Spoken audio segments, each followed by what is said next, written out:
VIBEBooks presents Through the Looking Glass by Lewis Carroll. Chapter 1. Looking Glass House. One thing was certain, that the white kitten had had nothing to do with it. It was the black kitten's fault entirely. For the white kitten had been having its face washed by the old cat for the last quarter of an hour, and bearing it pretty well considering.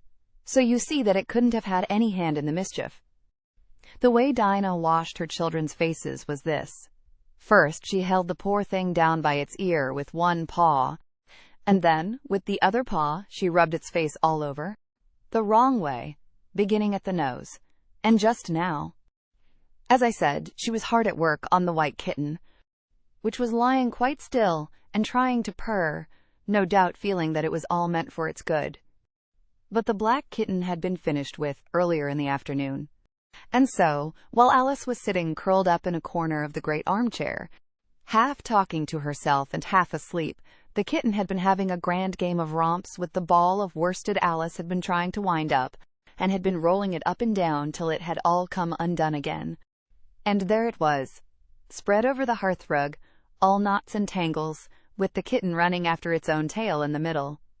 "Oh, you wicked little thing!" cried Alice, catching up the kitten, and giving it a little kiss to make it understand that it was in disgrace. "Really, Dinah ought to have taught you better manners." "You ought, Dinah. You know you ought," she added, looking reproachfully at the old cat, and speaking in as cross a voice as she could manage. And then she scrambled back into the armchair, taking the kitten and the worsted with her, and began winding up the ball again. But she didn't get on very fast, as she was talking all the time, sometimes to the kitten, and sometimes to herself. Kitty sat very demurely on her knee, pretending to watch the progress of the winding, and now and then putting out one paw and gently touching the ball, as if it would be glad to help if it might. "Do you know what tomorrow is, Kitty?" Alice began. "You'd have guessed if you'd been up in the window with me, only Dinah was making you tidy, so you couldn't. I was watching the boys getting in sticks for the bonfire, and it wants plenty of sticks, Kitty, only it got so cold, and it snowed so they had to leave off." "Never mind, Kitty, we'll go and see the bonfire tomorrow." Here Alice wound 2 or 3 turns of the worsted round the kitten's neck, just to see how it would look. This led to a scramble, in which the ball rolled down upon the floor, and yards of it got unwound again. "Do you know, I was so angry, Kitty," Alice went on as soon as they were comfortably settled again. "When I saw all the mischief you had been doing, I was very nearly opening the window and putting you out into the snow. And you'd have deserved it, you little mischievous darling. What have you got to say for yourself? Now don't interrupt me," she went on, holding up one finger. "I'm going to tell you all your faults. Number 1, you squeaked twice while Dinah was washing your face this morning. Now you can't deny it, Kitty. I heard you. What's that you say?" Pretending that the kitten was speaking. "Her paw went into your eye? Well, that's your fault for keeping your eyes open. If you'd shut them tight up, it wouldn't have happened. Now don't make any more excuses, but listen. Number 2, you pulled Snowdrop away by the tail just as I had put down the saucer of milk before her. What, you were thirsty, were you? How do you know she wasn't thirsty too? Now for number 3. You unwound every bit of the worsted while I wasn't looking. That's 3 faults, Kitty, and you've not been punished for any of them yet. You know I'm saving up all your punishments for Wednesday week. Suppose they had saved up all my punishments," she went on, talking more to herself than the kitten. "What would they do at the end of a year? I should be sent to prison, I suppose, when the day came.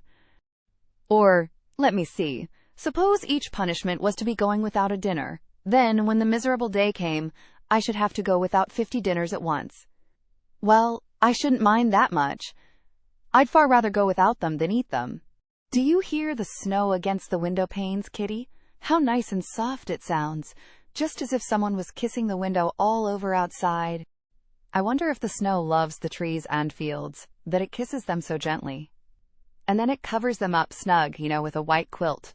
And perhaps it says, 'Go to sleep, darlings, till the summer comes again.' And when they wake up in the summer, Kitty, they dress themselves all in green and dance about whenever the wind blows." "Oh, that's very pretty," cried Alice, dropping the ball of worsted to clap her hands. "And I do so wish it was true. I'm sure the woods look sleepy in the autumn, when the leaves are getting brown." "Kitty, can you play chess?" "Now don't smile, my dear, I'm asking it seriously. Because, when we were playing just now, you watched just as if you understood it, and when I said check, you purred." "Well, it was a nice check, Kitty, and really I might have won, if it hadn't been for that nasty knight that came wiggling down among my pieces." "Kitty, dear, let's pretend." And here I wish I could tell you half the things Alice used to say, beginning with her favorite phrase, "Let's pretend." She had had quite a long argument with her sister only the day before, all because Alice had begun with, "Let's pretend we're kings and queens," and her sister, who liked being very exact, had argued that they couldn't, because there were only two of them, and Alice had been reduced at last to say, "Well, you can be one of them then, and I'll be all the rest." And once she had really frightened her old nurse by shouting suddenly in her ear, "Nurse, do let's pretend that I'm a hungry hyena and you're a bone." But this is taking us away from Alice's speech to the kitten. "Let's pretend that you're the Red Queen, Kitty. Do you know, I think if you sat up and folded your arms, you'd look exactly like her. Now do try, there's a dear." And Alice got the Red Queen off the table and set it up before the kitten as a model for it to imitate. However, the thing didn't succeed principally, Alice said, because the kitten wouldn't fold its arms properly. So, to punish it, she held it up to the looking-glass, that it might see how sulky it was. "And if you're not good directly," she added, "I'll put you through into Looking-Glass House. How would you like that?" "Now, if you'll only attend, Kitty, and not talk so much, I'll tell you all my ideas about Looking-Glass House. First, there's the room you can see through the glass. That's just the same as our drawing room, only the things go the other way. I can see all of it when I get upon a chair, all but the bit behind the fireplace. Oh, I do so wish I could see that bit. I want so much to know whether they've a fire in the winter. You never can tell, you know, unless our fire smokes, and then smoke comes up in that room too. But that may be only pretense, just to make it look as if they had a fire. Well then, the books are something like our books, only the words go the wrong way. I know that because I've held up one of our books to the glass, and then they hold up one in the other room. How would you like to live in Looking-Glass House, Kitty? I wonder if they'd give you milk in there. Perhaps Looking-Glass milk isn't good to drink. But oh, Kitty. Now we come to the passage. You can just see a little peep of the passage in Looking-Glass House if you leave the door of our drawing room wide open, and it's very like our passage as far as you can see, only you know it may be quite different on beyond. Oh, Kitty! How nice it would be if we could only get through into Looking-Glass House. I'm sure it's got, oh, such beautiful things in it. Let's pretend there's a way of getting through into it somehow, Kitty. Let's pretend the glass has got all soft like gauze, so that we can get through. Why, it's turning into a sort of mist now, I declare. It'll be easy enough to get through. She was up on the chimney-piece while she said this, though she hardly knew how she had got there. And certainly the glass was beginning to melt away, just like a bright silvery mist. In another moment Alice was through the glass, and had jumped lightly down into the looking-glass room. The very first thing she did was to look whether there was a fire in the fireplace, and she was quite pleased to find that there was a real one, blazing away as brightly as the one she had left behind. So I shall be as warm here as I was in the old room, thought Alice. Warmer, in fact, because there'll be no one here to scold me away from the fire. Oh, what fun it'll be when they see me through the glass in here and can't get at me. Then she began looking about, and noticed that what could be seen from the old room was quite common and uninteresting, but that all the rest was as different as possible. For instance, the pictures on the wall next the fire seemed to be all alive, and the very clock on the chimney-piece, you know you can only see the back of it in the looking-glass, had got the face of a little old man and grinned at her. They don't keep this room so tidy as the other. Alice thought to herself as she noticed several of the chessmen down in the hearth among the cinders. But in another moment, with a little "oh" of surprise, she was down on her hands and knees watching them. The chessmen were walking about, 2 and 2. "Here are the Red King and the Red Queen," Alice said, in a whisper, for fear of frightening them. "And there are the White King and the White Queen, sitting on the edge of the shovel, and here are 2 castles walking arm in arm. I don't think they can hear me," she went on. as she put her head closer down. And I'm nearly sure they can't see me. I feel somehow as if I were invisible. Here something began squeaking on the table behind Alice, and made her turn her head just in time to see one of the white pawns roll over and begin kicking. She watched it with great curiosity to see what would happen next. "It is the voice of my child," the White Queen cried out as she rushed past the king, so violently that she knocked him over among the cinders. "My precious Lily! My imperial kitten!" And she began scrambling wildly up the side of the fender. "Imperial fiddlestick!" said the king, rubbing his nose, which had been hurt by the fall. He had a right to be a little annoyed with the queen, for he was covered with ashes from head to foot. Alice was very anxious to be of use, and, as the poor little Lily was nearly screaming herself into a fit, she hastily picked up the queen and set her on the table by the side of her noisy little daughter. The queen gasped and sat down. The rapid journey through the air had quite taken away her breath, and for a minute or two she could do nothing but hug the little Lily in silence. As soon as she had recovered her breath a little, she called out to the White King, who was sitting sulkily among the ashes, "Mind the volcano!" "What volcano?" said the king, looking up anxiously into the fire, as if he thought that was the most likely place to find one. "Blew me up," panted the queen, who was still a little out of breath. "Mind you come up! The regular way, don't get blown up." Alice watched the White King as he slowly struggled up from bar to bar, till at last she said, "Why, you'll be hours and hours getting to the table at that rate. I'd far better help you, hadn't I?" But the king took no notice of the question. It was quite clear that he could neither hear her nor see her. So Alice picked him up very gently, and lifted him across more slowly than she had lifted the queen, that she mightn't take his breath away. But before she put him on the table, she thought she might as well dust him a little, he was so covered with ashes. She said afterwards that she had never seen in all her life such a face as the king made, when he found himself held in the air by an invisible hand, and being dusted. He was far too much astonished to cry out, but his eyes and his mouth went on getting larger and larger, and rounder, till her hand shook so with laughing that she nearly let him drop upon the floor. "Oh, please don't make such faces, my dear," she cried out, quite forgetting that the king couldn't hear her. "You make me laugh so that I can hardly hold you, and don't keep your mouth so wide open. All the ashes will get into it. There, now I think you're tidy enough," she added, as she smoothed his hair and set him upon the table near the queen. The king immediately fell flat on his back and lay perfectly still, and Alice was a little alarmed at what she had done, and went round the room to see if she could find any water to throw over him. However, she could find nothing but a bottle of ink, and when she got back with it, she found he had recovered, and he and the queen were talking together in a frightened whisper, so low that Alice could hardly hear what they said.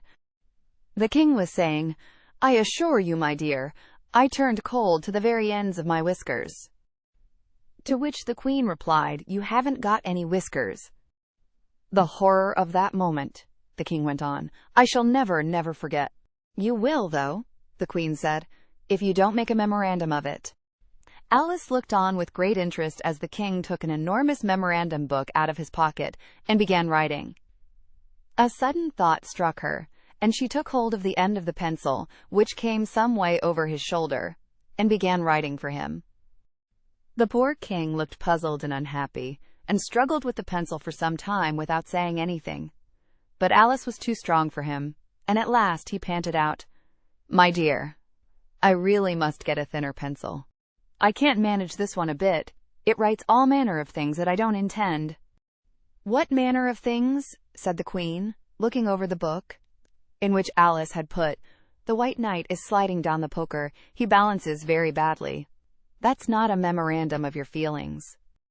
There was a book lying near Alice on the table, and while she sat watching the White King, for she was still a little anxious about him, and had the ink all ready to throw over him, in case he fainted again, she turned over the leaves to find some part that she could read, "For it's all in some language I don't know," she said to herself.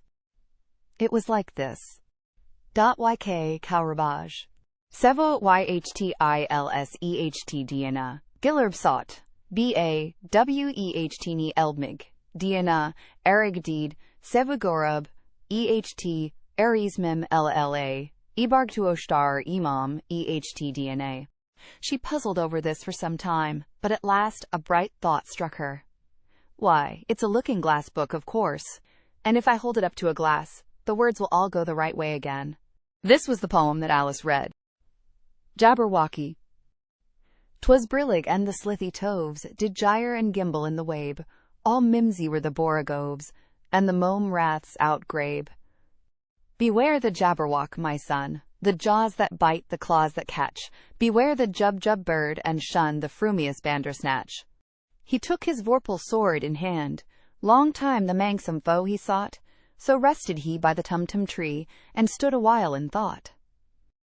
And as in uffish thought he stood, the jabberwock, with eyes of flame, came whiffling through the tulgey wood, and burbled as it came.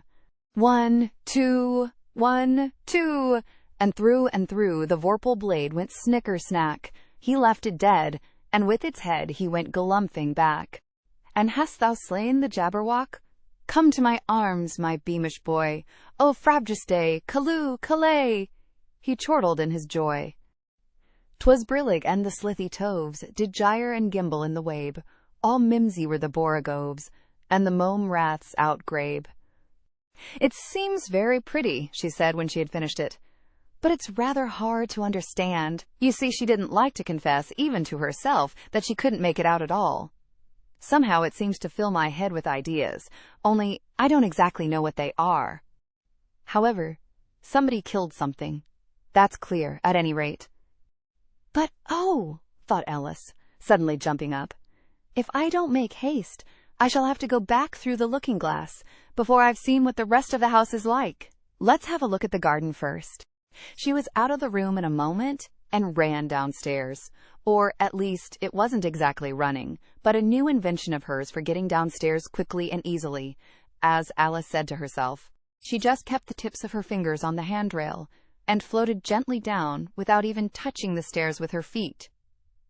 Then she floated on through the hall and would have gone straight out at the door in the same way if she hadn't caught hold of the doorpost. She was getting a little giddy with so much floating in the air, and was rather glad to find herself walking again in the natural way. Chapter 2. The Garden of Live Flowers. I should see the garden far better, said Alice to herself, if I could get to the top of that hill. And here's a path that leads straight to it. At least, no, it doesn't do that, after going a few yards along the path and turning several sharp corners. But I suppose it will at last. But how curiously it twists. It's more like a corkscrew than a path. Well, this turn goes to the hill, I suppose. No, it doesn't. This goes straight back to the house. Well then, I'll try it the other way. And so she did, wandering up and down and trying turn after turn, but always coming back to the house, do what she would. Indeed, once, when she turned a corner rather more quickly than usual, she ran against it before she could stop herself. It's no use talking about it, Alice said, looking up at the house and pretending it was arguing with her. I'm not going in again yet. I know I should have to get through the looking-glass again, back into the old room, and there'd be an end of all my adventures. So, resolutely turning her back upon the house, she set out once more down the path, determined to keep straight on till she got to the hill. For a few minutes all went on well, and she was just saying, I really shall do it this time, when the path gave a sudden twist and shook itself, as she described it afterwards, and the next moment she found herself actually walking in at the door. Oh, it's too bad, she cried. I never saw such a house for getting in the way. Never! However, there was the hill full in sight, so there was nothing to be done but start again.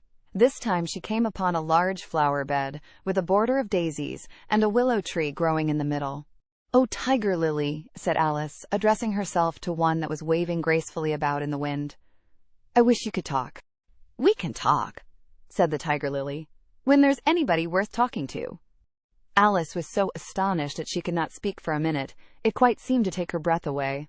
At length, as the tiger lily only went on waving about, she spoke again, in a timid voice, almost in a whisper.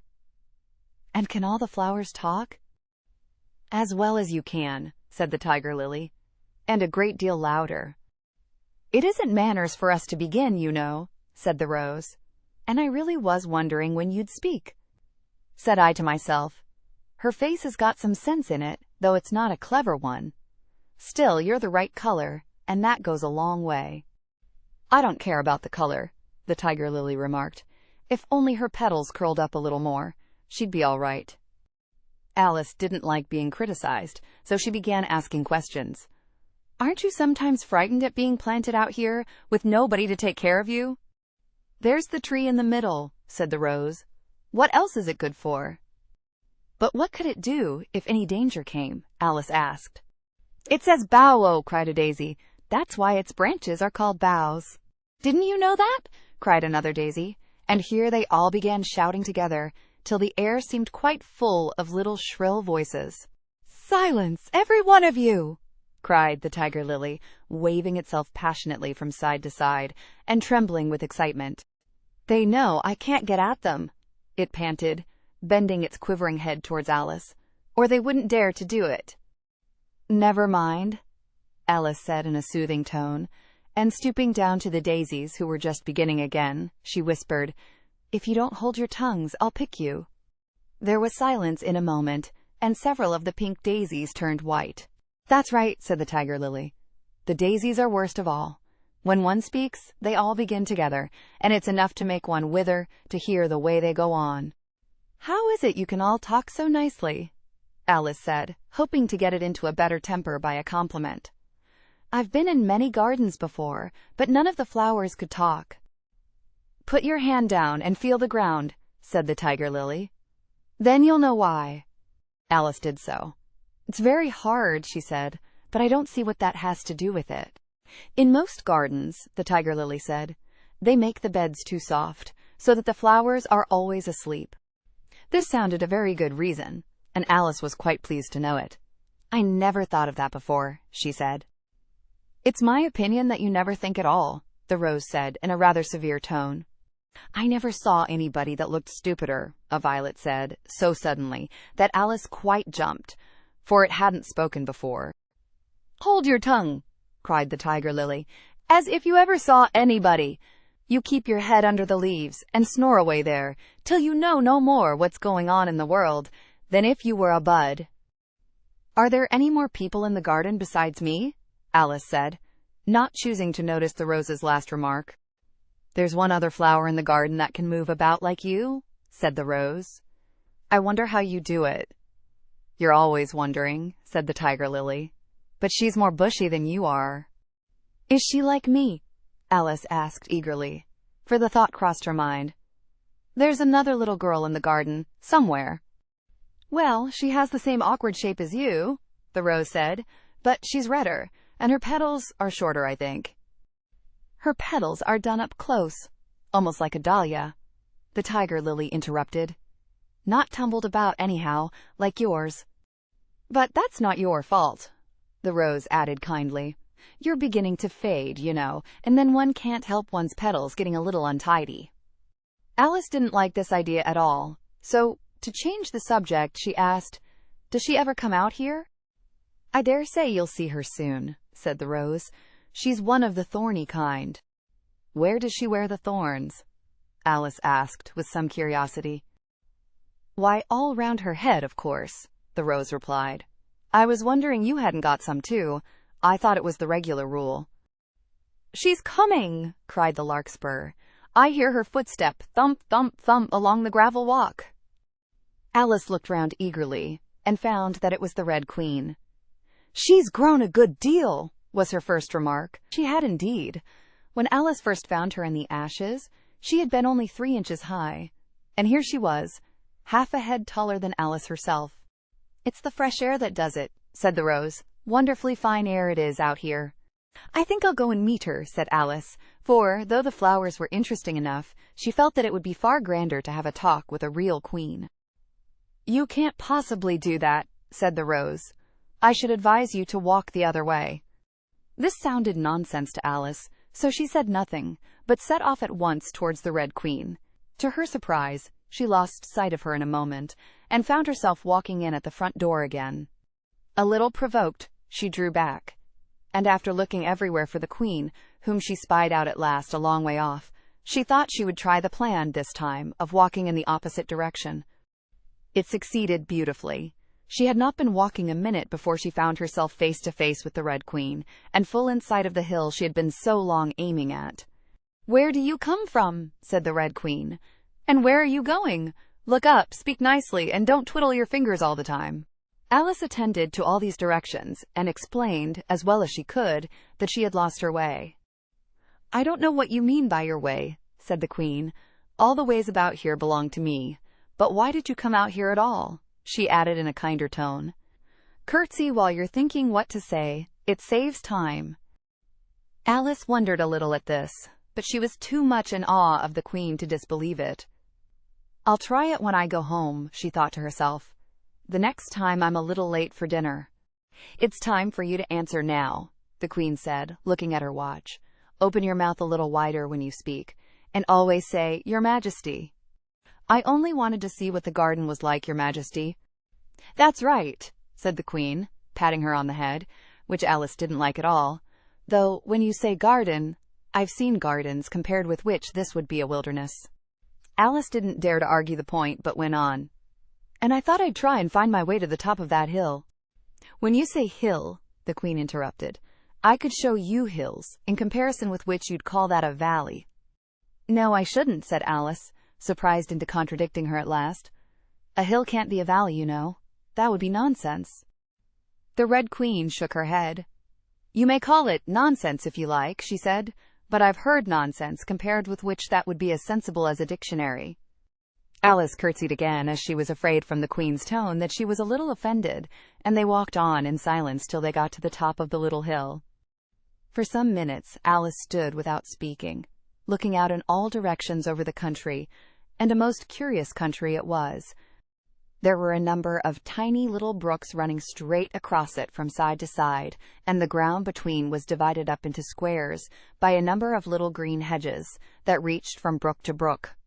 "I declare it's marked out just like a large chessboard," Alice said at last. "There ought to be some men moving about somewhere, and so there are," she added in a tone of delight, and her heart began to beat quick with excitement as she went on. "It's a great huge game of chess that's being played all over the world, if this is the world at all, you know. Oh, what fun it is! How I wish I was one of them. I wouldn't mind being a pawn, if only I might join, though of course I should like to be a queen best." She glanced rather shyly at the real Queen as she said this, but her companion only smiled pleasantly and said, "That's easily managed. You can be the White Queen's pawn if you like, as Lily's too young to play, and you're in the second square to begin with. When you get to the 8th square, you'll be a queen." Just at this moment, somehow or other, they began to run. Alice never could quite make out, in thinking it over afterwards, how it was that they began. All she remembers is that they were running hand in hand, and the Queen went so fast that it was all she could do to keep up with her, and still the Queen kept crying, "Faster! Faster!" But Alice felt she could not go faster, though she had not breath left to say so. The most curious part of the thing was that the trees and the other things round them never changed their places at all. However fast they went, they never seemed to pass anything. "I wonder if all the things move along with us," thought poor puzzled Alice. And the Queen seemed to guess her thoughts, for she cried, "Faster! Don't try to talk." Not that Alice had any idea of doing that. She felt as if she would never be able to talk again. She was getting so much out of breath. And still the Queen cried, "Faster! Faster!" and dragged her along. "Are we nearly there?" Alice managed to pant out at last. "Nearly there," the Queen repeated. "Why, we passed it 10 minutes ago. Faster!" And they ran on for a time in silence, with the wind whistling in Alice's ears and almost blowing her hair off her head, she fancied. "Now! Now!" cried the Queen. "Faster! Faster!" And they went so fast that at last they seemed to skim through the air, hardly touching the ground with their feet, till suddenly, just as Alice was getting quite exhausted, they stopped, and she found herself sitting on the ground, breathless and giddy. The Queen propped her up against a tree and said kindly, "You may rest a little now." Alice looked round her in great surprise. "Why, I do believe we've been under this tree the whole time. Everything's just as it was." "Of course it is," said the Queen. "What would you have it?" "Well, in our country," said Alice, still panting a little, "you generally get to somewhere else, if you ran very fast for a long time, as we've been doing." "A slow sort of country," said the Queen. "Now here, you see, it takes all the running you can do to keep in the same place. If you want to get somewhere else, you must run at least twice as fast as that." "I'd rather not try, please," said Alice. "I'm quite content to stay here, only I am so hot and thirsty." "I know what you'd like," the Queen said good-naturedly, taking a little box out of her pocket. "Have a biscuit?" Alice thought it would not be civil to say no, though it wasn't at all what she wanted, so she took it and ate it as well as she could, and it was very dry, and she thought she had never been so nearly choked in all her life. "While you're refreshing yourself," said the Queen, "I'll just take the measurements," and she took a ribbon out of her pocket, marked in inches, and began measuring the ground and sticking little pegs in here and there.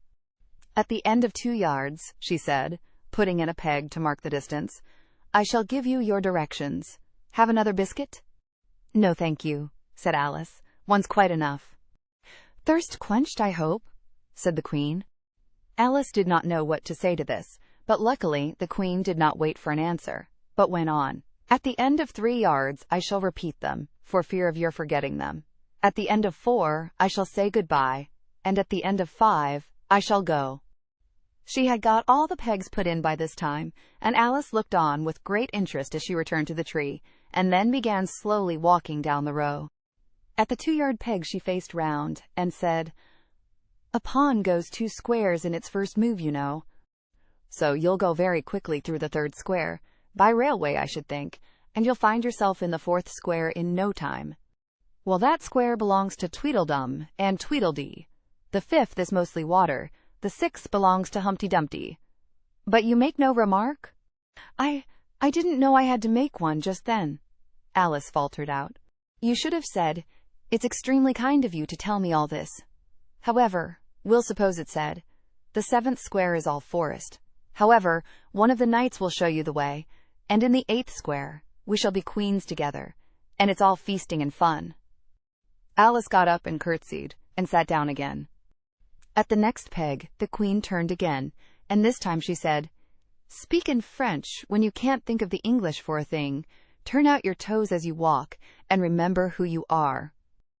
She did not wait for Alice to curtsy this time, but walked on quickly to the next peg, where she turned for a moment to say goodbye, and then hurried on to the last. How it happened, Alice never knew, but exactly as she came to the last peg, she was gone. Whether she vanished into the air, or whether she ran quickly into the wood. "And she can run very fast," thought Alice. There was no way of guessing, but she was gone, and Alice began to remember that she was a pawn, and that it would soon be time for her to move. Chapter 3. Looking-Glass Insects. Of course, the first thing to do was to make a grand survey of the country she was going to travel through. "It's something very like learning geography," thought Alice, as she stood on tiptoe in hopes of being able to see a little further. "Principal rivers. There are none. Principal mountains. I'm on the only one, but I don't think it's got any name. Principal towns. Why, what are those creatures making honey down there? They can't be bees. Nobody ever saw bees a mile off, you know." And for some time she stood silent, watching one of them that was bustling about among the flowers, poking its proboscis into them, just as if it was a regular bee, thought Alice.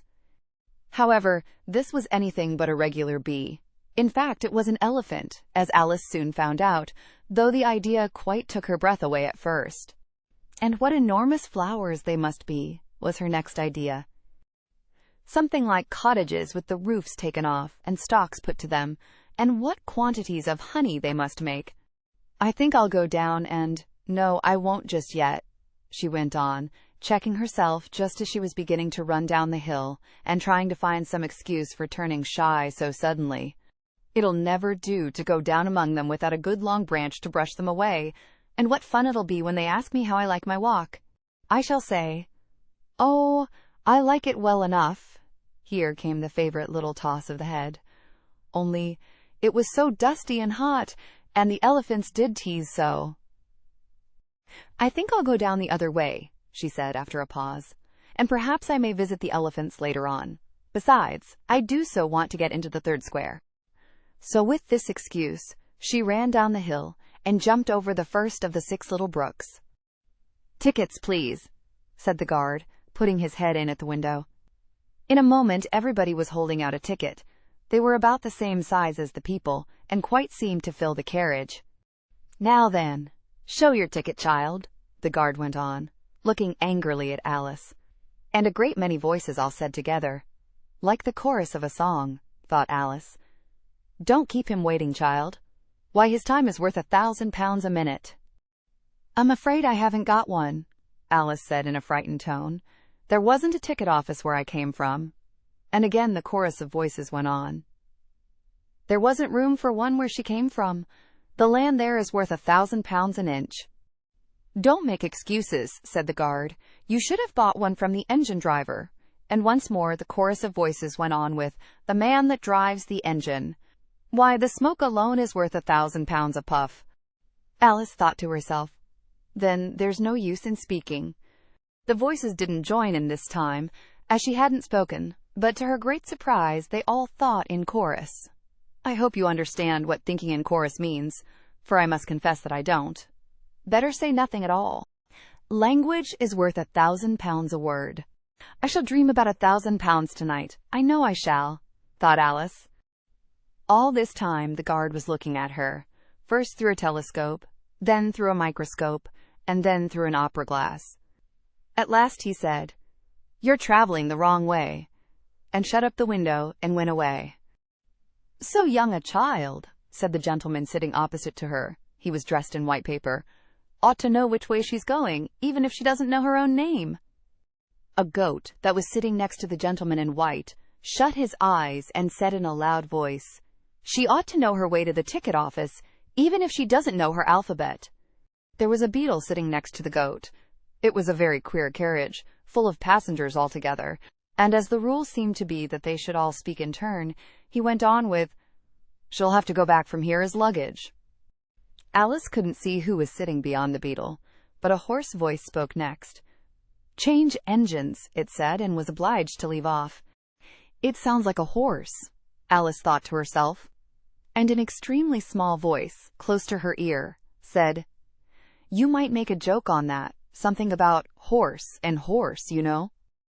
Then a very gentle voice in the distance said, "She must be labeled Lass with Care, you know." And after that other voices went on, "What a number of people there are in the carriage," thought Alice, saying, "She must go by post, as she's got a head on her. She must be sent as a message by the telegraph. She must draw the train herself the rest of the way," and so on. But the gentleman dressed in white paper leaned forwards and whispered in her ear, "Never mind what they all say, my dear, but take a return ticket every time the train stops." "Indeed I shan't," Alice said rather impatiently. "I don't belong to this railway journey at all. I was in a wood just now, and I wish I could get back there." "You might make a joke on that," said the little voice close to her ear. "Something about, you would if you could, you know." "Don't tease so," said Alice, looking about in vain to see where the voice came from. "If you're so anxious to have a joke made, why don't you make one yourself?" The little voice sighed deeply. It was very unhappy, evidently, and Alice would have said something pitying to comfort it, if it would only sigh like other people, she thought. But this was such a wonderfully small sigh that she wouldn't have heard it at all if it hadn't come quite close to her ear. The consequence of this was that it tickled her ear very much, and quite took off her thoughts from the unhappiness of the poor little creature. "I know you are a friend," the little voice went on, "a dear friend and an old friend, and you won't hurt me, though I am an insect." "What kind of insect?" Alice inquired a little anxiously. What she really wanted to know was whether it could sting or not, but she thought this wouldn't be quite a civil question to ask. "What? Then you don't?" the little voice began, when it was drowned by a shrill scream from the engine, and everybody jumped up in alarm, Alice among the rest. The horse, who had put his head out of the window, quietly drew it in and said, "It's only a brook we have to jump over." Everybody seemed satisfied with this, though Alice felt a little nervous at the idea of trains jumping at all. "However, it'll take us into the fourth square, that's some comfort," she said to herself. In another moment she felt the carriage rise straight up into the air, and in her fright she caught at the thing nearest to her hand, which happened to be the goat's beard. But the beard seemed to melt away as she touched it, and she found herself sitting quietly under a tree, while the gnat, for that was the insect she had been talking to, was balancing itself on a twig just over her head and fanning her with its wings. It certainly was a very large gnat, about the size of a chicken, Alice thought. Still, she couldn't feel nervous with it after they had been talking together so long. "Then you don't like all insects," the gnat went on, as quietly as if nothing had happened. "I like them when they can talk," Alice said. "None of them ever talk, where I come from." "What sort of insects do you rejoice in, where you come from?" the gnat inquired. "I don't rejoice in insects at all," Alice explained, "because I'm rather afraid of them, at least the large kinds. But I can tell you the names of some of them." "Of course they answer to their names," the gnat remarked carelessly. "I never knew them to do it." "What's the use of their having names," the gnat said, "if they won't answer to them?" "No use to them," said Alice, "but it's useful to the people who name them, I suppose. If not, why do things have names at all?" "I can't say," the gnat replied. "Further on, in the wood down there, they've got no names. However, go on with your list of insects. You're wasting time." "Well, there's the horsefly," Alice began, counting off the names on her fingers. "All right," said the gnat. "Halfway up that bush, you'll see a rocking horsefly, if you look. It's made entirely of wood, and gets about by swinging itself from branch to branch." "What does it live on?" Alice asked, with great curiosity. "Sap and sawdust," said the gnat. "Go on with the list." Alice looked up at the rocking horsefly with great interest and made up her mind that it must have been just repainted. It looked so bright and sticky, and then she went on. "And there's the dragonfly." "Look on the branch above your head," said the gnat, "and there you'll find a snapdragon-fly. Its body is made of plum pudding, its wings of holly leaves, and its head is a raisin burning in brandy." "And what does it live on?" "Frumenty and mince pie," the gnat replied, "and it makes its nest in a Christmas box." "And then there's the butterfly," Alice went on, after she had taken a good look at the insect with its head on fire, and had thought to herself, "I wonder if that's the reason insects are so fond of flying into candles, because they want to turn into snapdragon-flies." "Crawling at your feet," said the gnat. Alice drew her feet back in some alarm. "You may observe a bread and butter fly. Its wings are thin slices of bread and butter, its body is a crust, and its head is a lump of sugar." "And what does it live on?" "Weak tea with cream in it." A new difficulty came into Alice's head. "Supposing it couldn't find any," she suggested. "Then it would die, of course." "But that must happen very often," Alice remarked thoughtfully. "It always happens," said the gnat. After this, Alice was silent for a minute or two, pondering. The gnat amused itself meanwhile by humming round and round her head.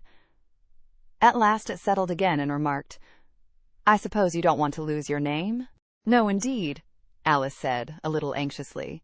"And yet I don't know," the gnat went on in a careless tone. "Only think how convenient it would be if you could manage to go home without it. For instance, if the governess wanted to call you to your lessons, she would call out, 'Come here,' and there she would have to leave off, because there wouldn't be any name for her to call, and of course you wouldn't have to go, you know." "That would never do, I'm sure," said Alice. "The governess would never think of excusing me lessons for that. If she couldn't remember my name, she'd call me Miss, as the servants do." "Well, if she said, 'Miss,' and didn't say anything more," the gnat remarked, "of course you'd miss your lessons. That's a joke. I wish you had made it." "Why do you wish I had made it?"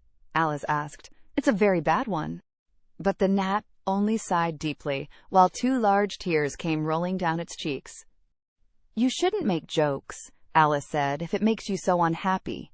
Then came another of those melancholy little sighs, and this time the poor gnat really seemed to have sighed itself away, for, when Alice looked up, there was nothing whatever to be seen on the twig, and as she was getting quite chilly with sitting still so long, she got up and walked on.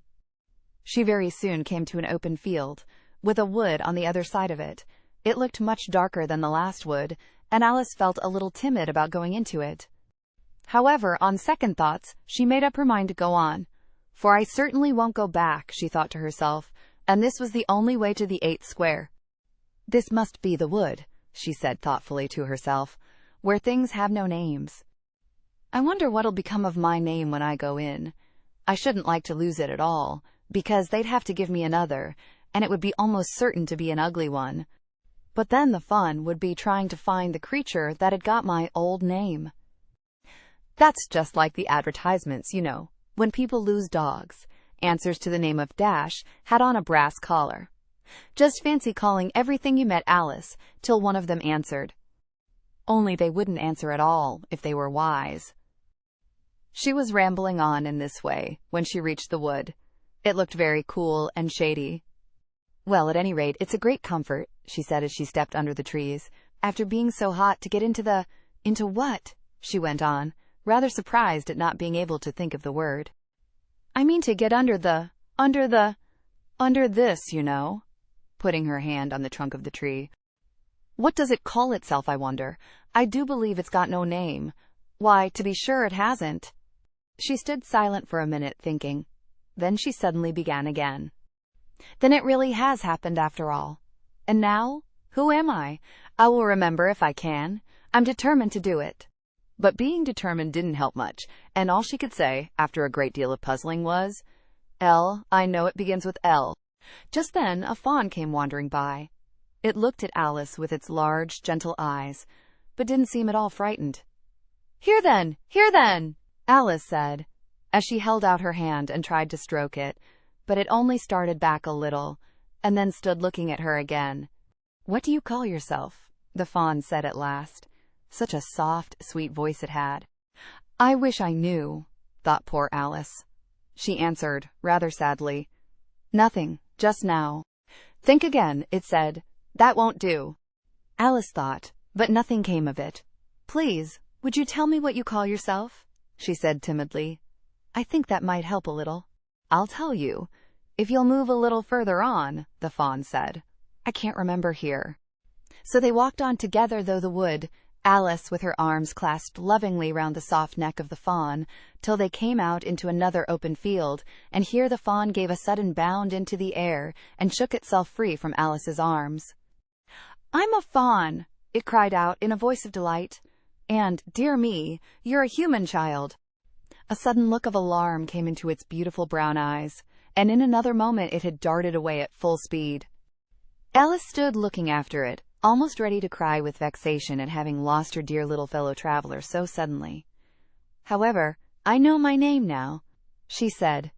That's some comfort. Alice, Alice, I won't forget it again. And now, which of these finger posts ought I to follow, I wonder? It was not a very difficult question to answer, as there was only one road through the wood, and the 2 finger posts both pointed along it. I'll settle it, Alice said to herself, when the road divides and they point different ways. But this did not seem likely to happen. She went on and on, a long way, but wherever the road divided there were sure to be 2 finger posts pointing the same way, one marked, to Tweedledum's house, and the other, to the house of Tweedledee. I do believe, said Alice at last, that they live in the same house. I wonder I never thought of that before, but I can't stay there long. I'll just call and say how do you do, and ask them the way out of the wood. If I could only get to the 8th square before it gets dark. So she wandered on, talking to herself as she went, till, on turning a sharp corner, she came upon 2 fat little men, so suddenly that she could not help starting back. But in another moment she recovered herself, feeling sure that they must be. Chapter 4. Tweedledum and Tweedledee. They were standing under a tree, each with an arm round the other's neck, and Alice knew which was which in a moment, because one of them had Dumb embroidered on his collar, and the other Dee. I suppose they've each got Tweedle round at the back of the collar, she said to herself. They stood so still that she quite forgot they were alive, and she was just looking round to see if the word Tweedle was written at the back of each collar, when she was startled by a voice coming from the one marked Dumb. If you think we're waxworks, he said, you ought to pay, you know. Waxworks weren't made to be looked at for nothing, nohow.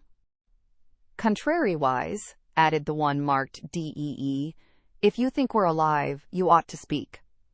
I'm sure I'm very sorry, was all Alice could say, for the words of the old song kept ringing through her head like the ticking of a clock, and she could hardly help saying them out loud.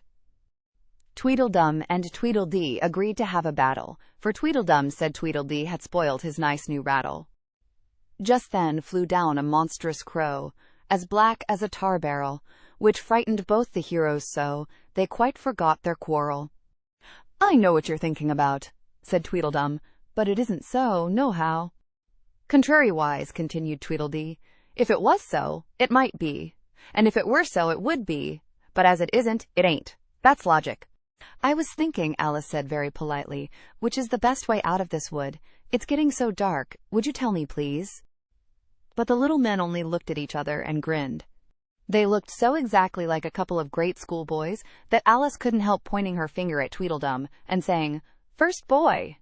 Nohow, Tweedledum cried out briskly, and shut his mouth up again with a snap.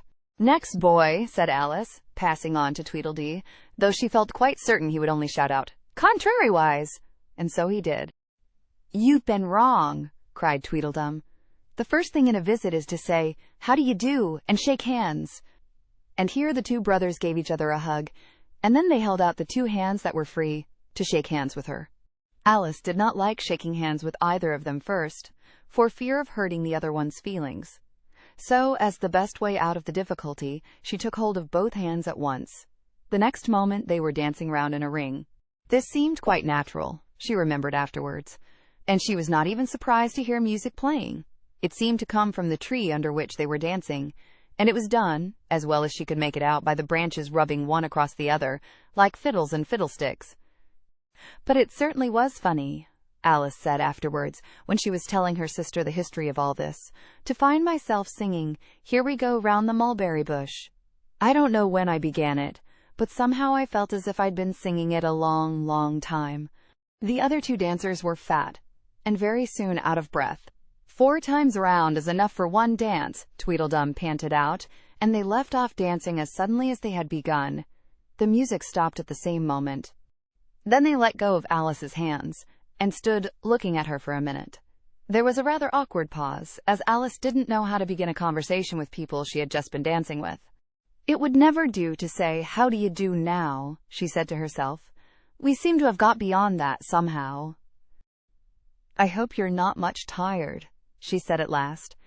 Nohow, and thank you very much for asking, said Tweedledum. So much obliged, added Tweedledee. You like poetry? Yes, pretty well some poetry, Alice said doubtfully. Would you tell me which road leads out of the wood? What shall I repeat to her? Said Tweedledee, looking round at Tweedledum with great solemn eyes, and not noticing Alice's question.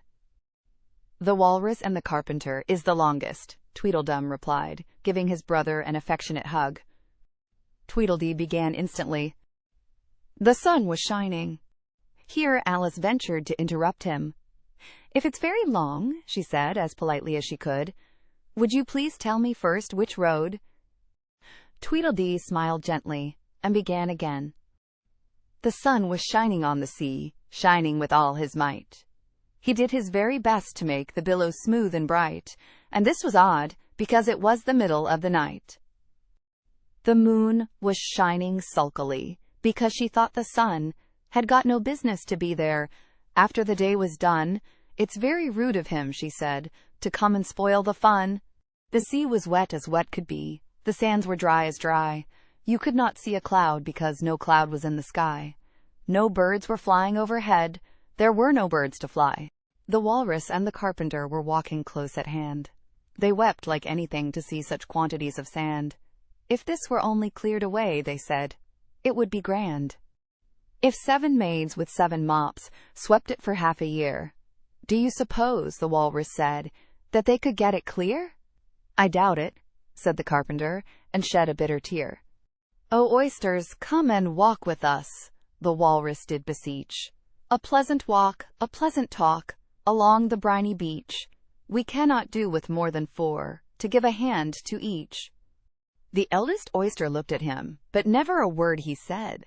The eldest oyster winked his eye, and shook his heavy head, meaning to say he did not choose to leave the oyster bed. But 4 young oysters hurried up, all eager for the treat. Their coats were brushed, their faces washed, their shoes were clean and neat. And this was odd because, they hadn't any feet. 4 other oysters followed them, and yet another 4.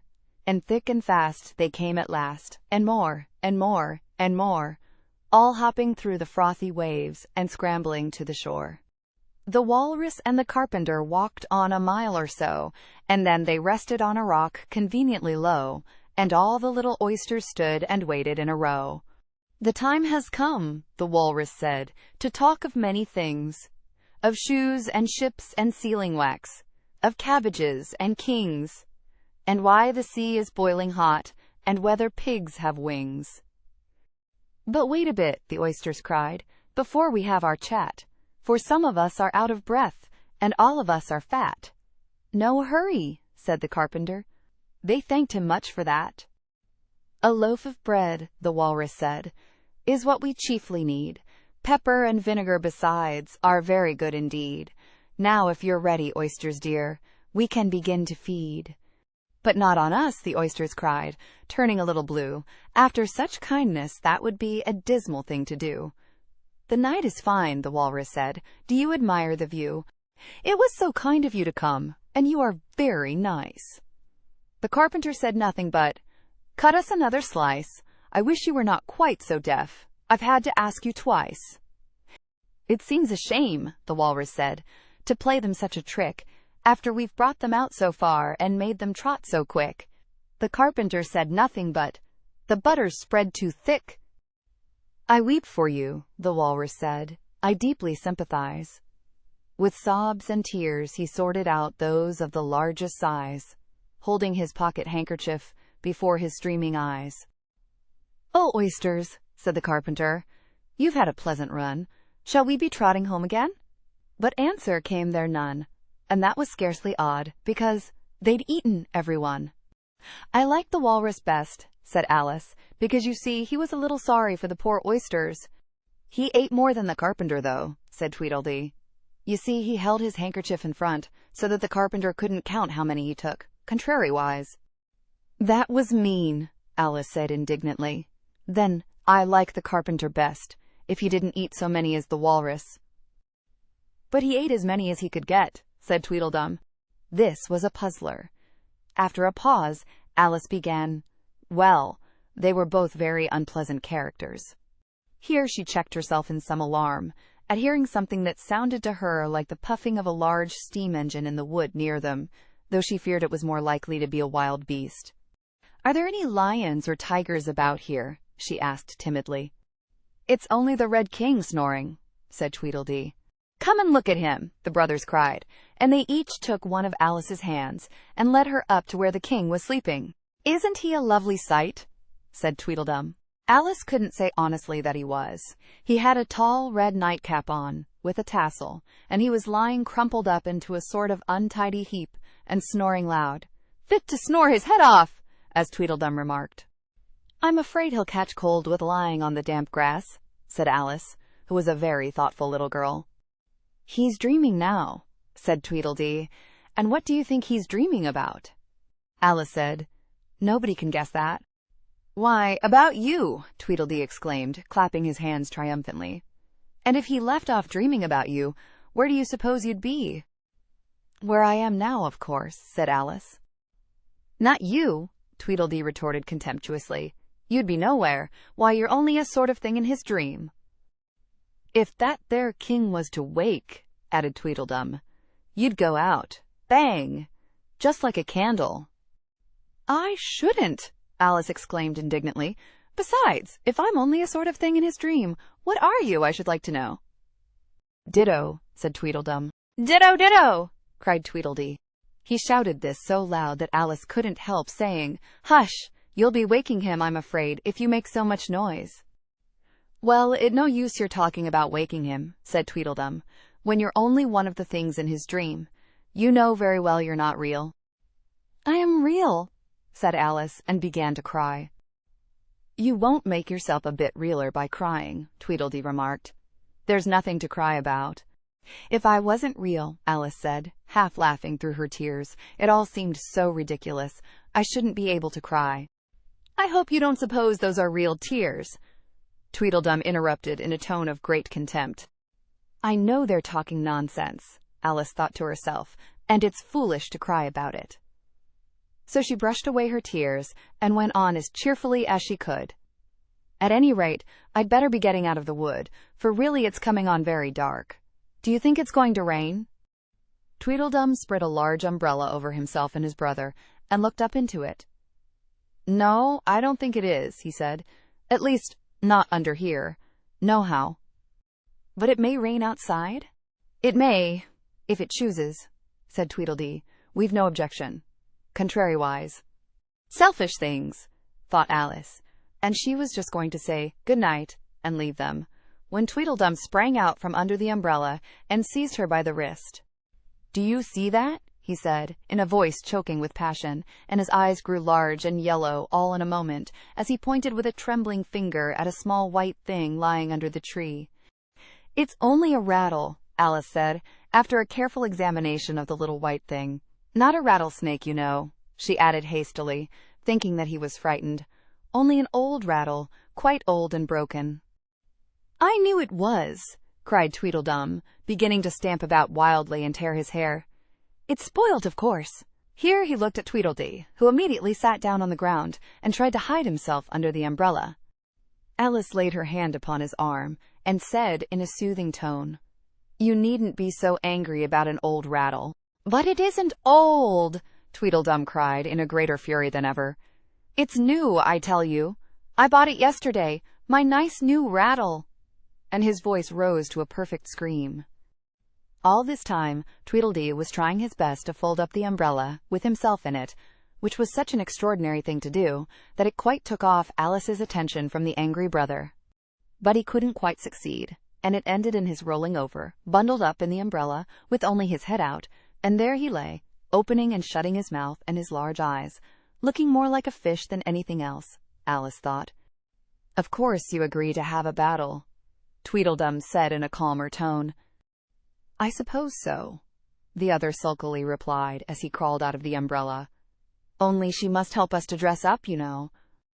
So the two brothers went off hand in hand into the wood and returned in a minute with their arms full of things, such as bolsters, blankets, hearthrugs, tablecloths, dish covers, and coal scuttles. I hope you're a good hand at pinning and tying strings, Tweedledum remarked. Every one of these things has got to go on, somehow or other. Alice said afterwards she had never seen such a fuss made about anything in all her life.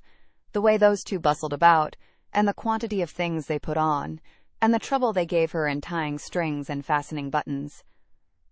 Really, they'll be more like bundles of old clothes than anything else by the time they're ready, she said to herself as she arranged a bolster round the neck of Tweedledee, to keep his head from being cut off, as he said. You know, he added very gravely, it's one of the most serious things that can possibly happen to one in a battle, to get one's head cut off.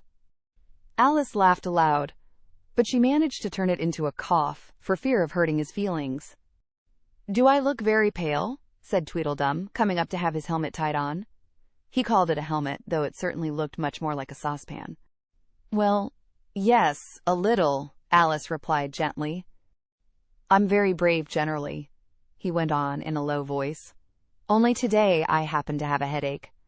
And I've got a toothache, said Tweedledee, who had overheard the remark. I'm far worse off than you. Then you'd better not fight today, said Alice, thinking it a good opportunity to make peace. We must have a bit of a fight, but I don't care about going on long, said Tweedledum. What's the time now? Tweedledee looked at his watch and said, 4:30. Let's fight till 6 and then have dinner, said Tweedledum.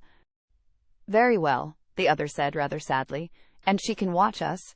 Only you'd better not come very close, he added. I generally hit everything I can see, when I get really excited. And I hit everything within reach, cried Tweedledum, whether I can see it or not. Alice laughed. You must hit the trees pretty often, I should think, she said. Tweedledum looked round him with a satisfied smile. I don't suppose, he said, There'll be a tree left standing, for ever so far round, by the time we've finished." "And all about a rattle," said Alice, still hoping to make them a little ashamed of fighting for such a trifle. "I shouldn't have minded it so much," said Tweedledum, "if it hadn't been a new one." "I wish the monstrous crow would come," thought Alice. "There's only one sword, you know," Tweedledum said to his brother, "but you can have the umbrella. It's quite as sharp. Only we must begin quick. It's getting as dark as it can." "And darker," said Tweedledee. It was getting dark so suddenly that Alice thought there must be a thunderstorm coming on. "What a thick black cloud that is," she said. "And how fast it comes. Why, I do believe it's got wings." "It's the crow!" Tweedledum cried out in a shrill voice of alarm, and the two brothers took to their heels and were out of sight in a moment. Alice ran a little way into the wood and stopped under a large tree. "It can never get at me here," she thought. "It's far too large to squeeze itself in among the trees. But I wish it wouldn't flap its wings, so it makes quite a hurricane in the wood. Here's somebody's shawl being blown away." Chapter 5. Wool and Water.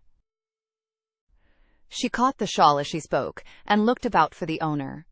In another moment the White Queen came running wildly through the wood, with both arms stretched out wide, as if she were flying, and Alice very civilly went to meet her with the shawl.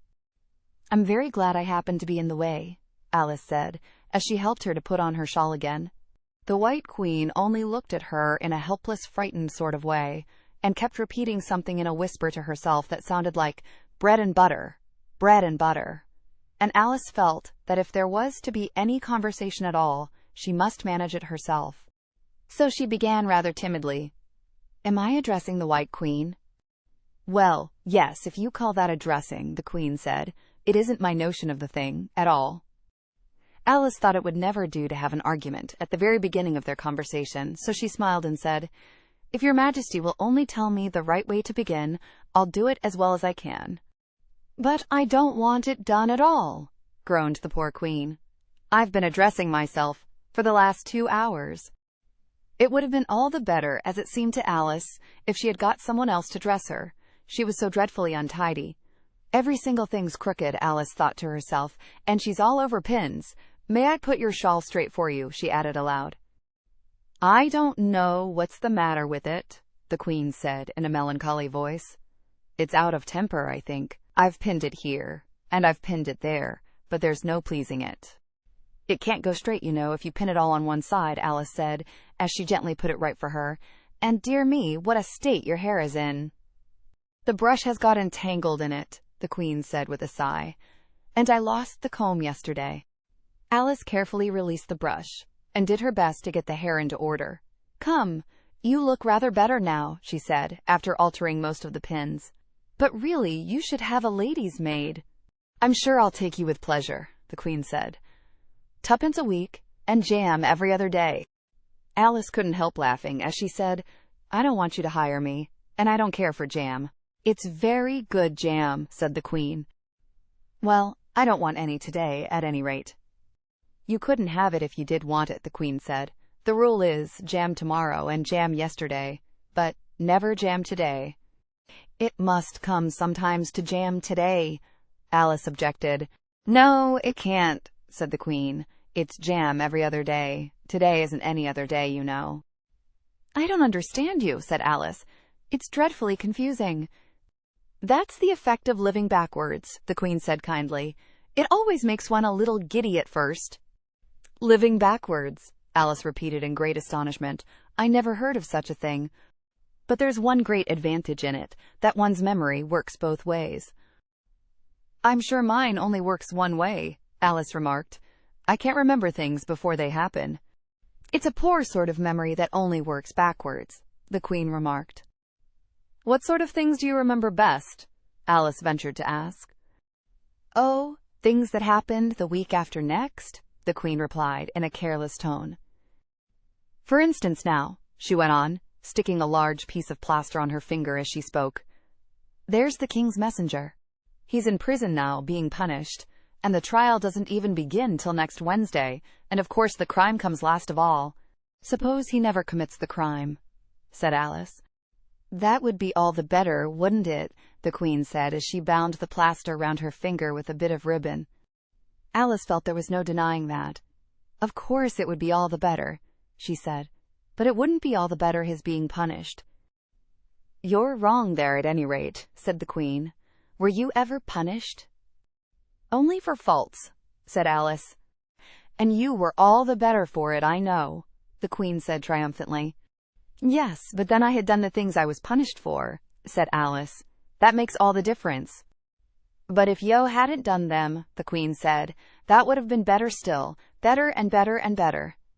Her voice went higher with each better, till it got quite to a squeak at last. Alice was just beginning to say, there's a mistake somewhere, when the Queen began screaming so loud that she had to leave the sentence unfinished.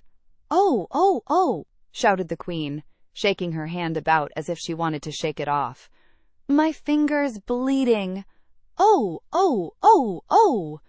Her screams were so exactly like the whistle of a steam engine that Alice had to hold both her hands over her ears.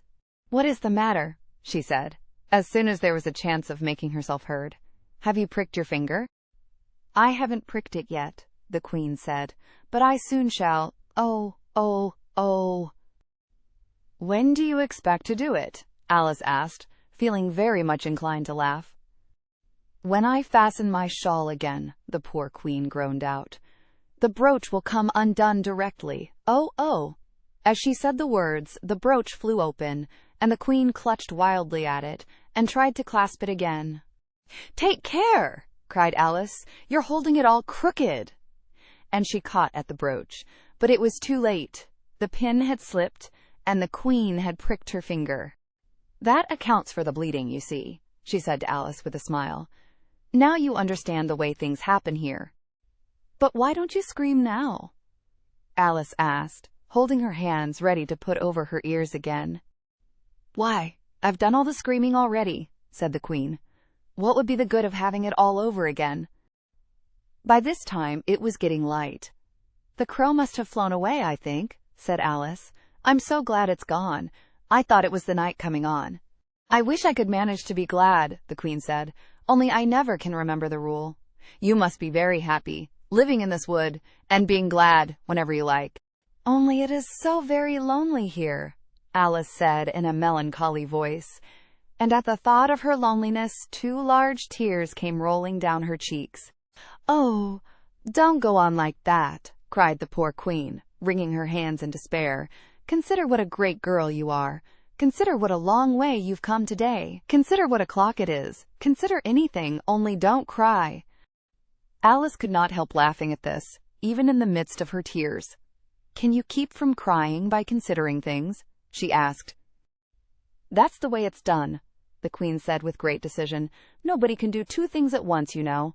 Let's consider your age to begin with. How old are you? I'm 7½ exactly. You needn't say exactually, the Queen remarked. I can believe it without that. Now I'll give you something to believe. I'm just 101, 5 months and a day. I can't believe that, said Alice. Can't you? The Queen said in a pitying tone. Try again. Draw a long breath and shut your eyes. Alice laughed. There's no use trying, she said. One can't believe impossible things. I dare say you haven't had much practice, said the Queen. When I was your age, I always did it for half an hour a day. Why, sometimes I've believed as many as 6 impossible things before breakfast. There goes the shawl again. The brooch had come undone as she spoke, and a sudden gust of wind blew the Queen's shawl across a little brook. The Queen spread out her arms again and went flying after it, and this time she succeeded in catching it for herself. I've got it, she cried in a triumphant tone. Now you shall see me pin it on again, all by myself. Then I hope your finger is better now, Alice said very politely, as she crossed the little brook after the Queen. Oh, much better, cried the Queen, her voice rising to a squeak as she went on. Much be-etter, be-etter, be-etter, be-e-e-h-h. The last word ended in a long bleat, so like a sheep, that Alice quite started. She looked at the Queen, who seemed to have suddenly wrapped herself up in wool. Alice rubbed her eyes and looked again. She couldn't make out what had happened at all. Was she in a shop? And was it really a sheep that was sitting on the other side of the counter? Rub as she could make nothing more of it. She was in a little dark shop, leaning with her elbows on the counter, and opposite to her was an old sheep, sitting in an armchair knitting, and every now and then leaving off to look at her through a great pair of spectacles. "What is it you want to buy?" the sheep said at last, looking up for a moment from her knitting. "I don't quite know yet," Alice said very gently. "I should like to look all round me first, if I might." "You may look in front of you, and on both sides, if you like," said the sheep, "but you can't look all round you, unless you've got eyes at the back of your head." But these, as it happened, Alice had not got, so she contented herself with turning round, looking at the shelves as she came to them. The shop seemed to be full of all manner of curious things, but the oddest part of it all was that whenever she looked hard at any shelf to make out exactly what it had on it, that particular shelf was always quite empty, though the others round it were crowded as full as they could hold. "Things flow about so here," she said at last in a plaintive tone, after she had spent a minute or so in vainly pursuing a large bright thing that looked sometimes like a doll and sometimes like a work-box, and was always in the shelf next above the one she was looking at. "And this one is the most provoking of all. But I'll tell you what," she added as a sudden thought struck her, "I'll follow it up to the very top shelf of all. It'll puzzle it to go through the ceiling, I expect." But even this plan failed. The thing went through the ceiling as quietly as possible, as if it were quite used to it. "Are you a child or a teetotum?" the sheep said, as she took up another pair of needles. "You'll make me giddy soon, if you go on turning round like that."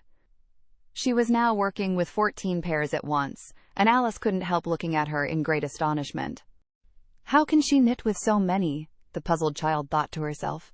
"She gets more and more like a porcupine every minute." "Can you row?" the sheep asked, handing her a pair of knitting needles as she spoke.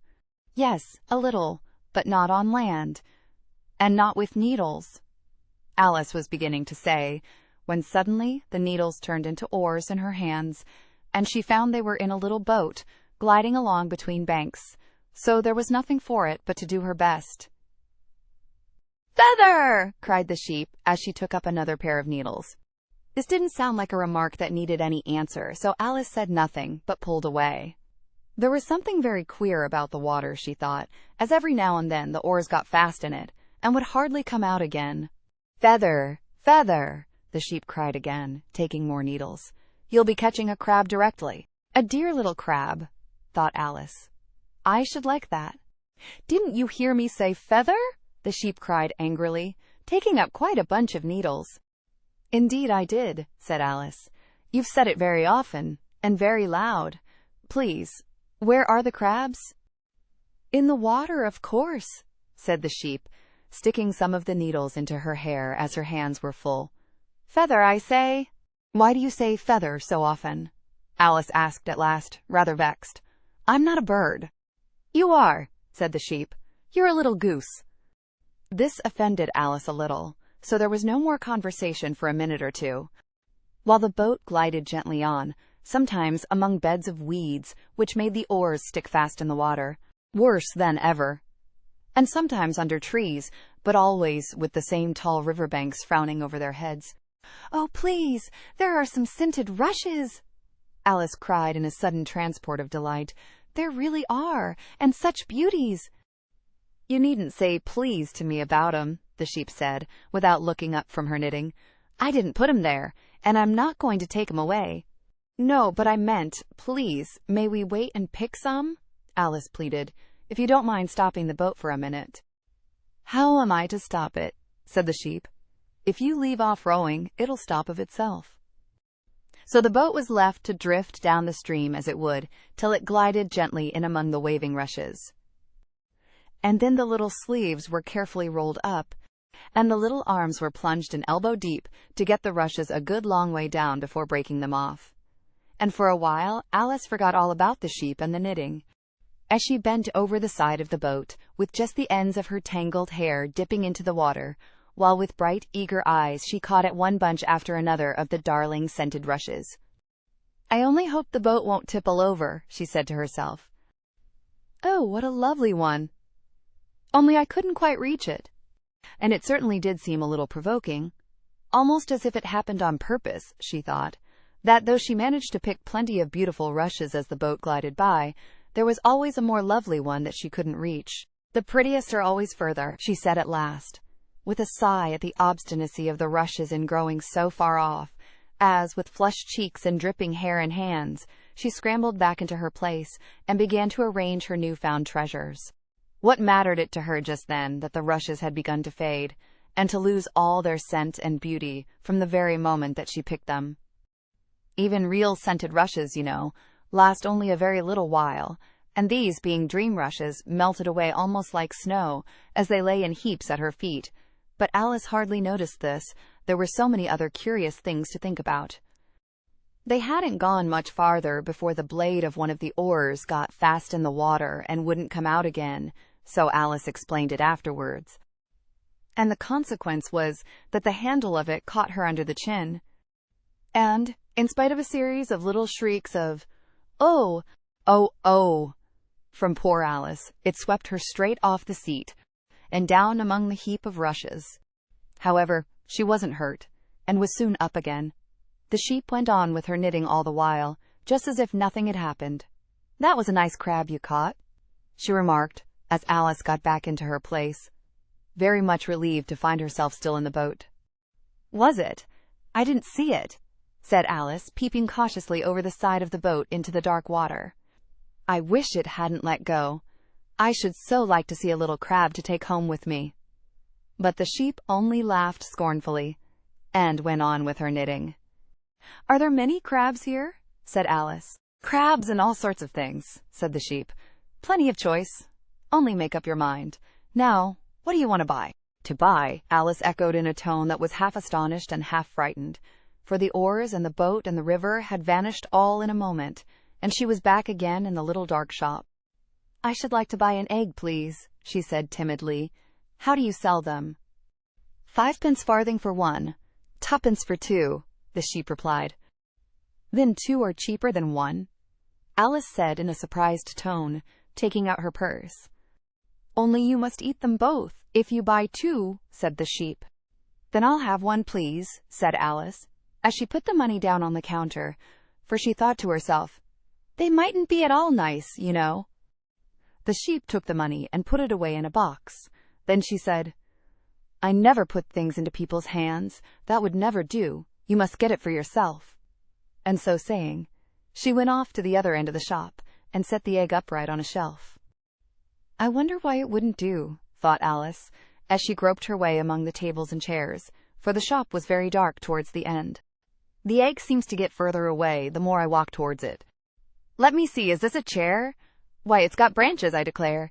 How very odd to find trees growing here. And actually, here's a little brook. Well, this is the very queerest shop I ever saw." So she went on, wondering more and more at every step, as everything turned into a tree the moment she came up to it, and she quite expected the egg to do the same. Chapter 6. Humpty Dumpty. However, the egg only got larger and larger, and more human.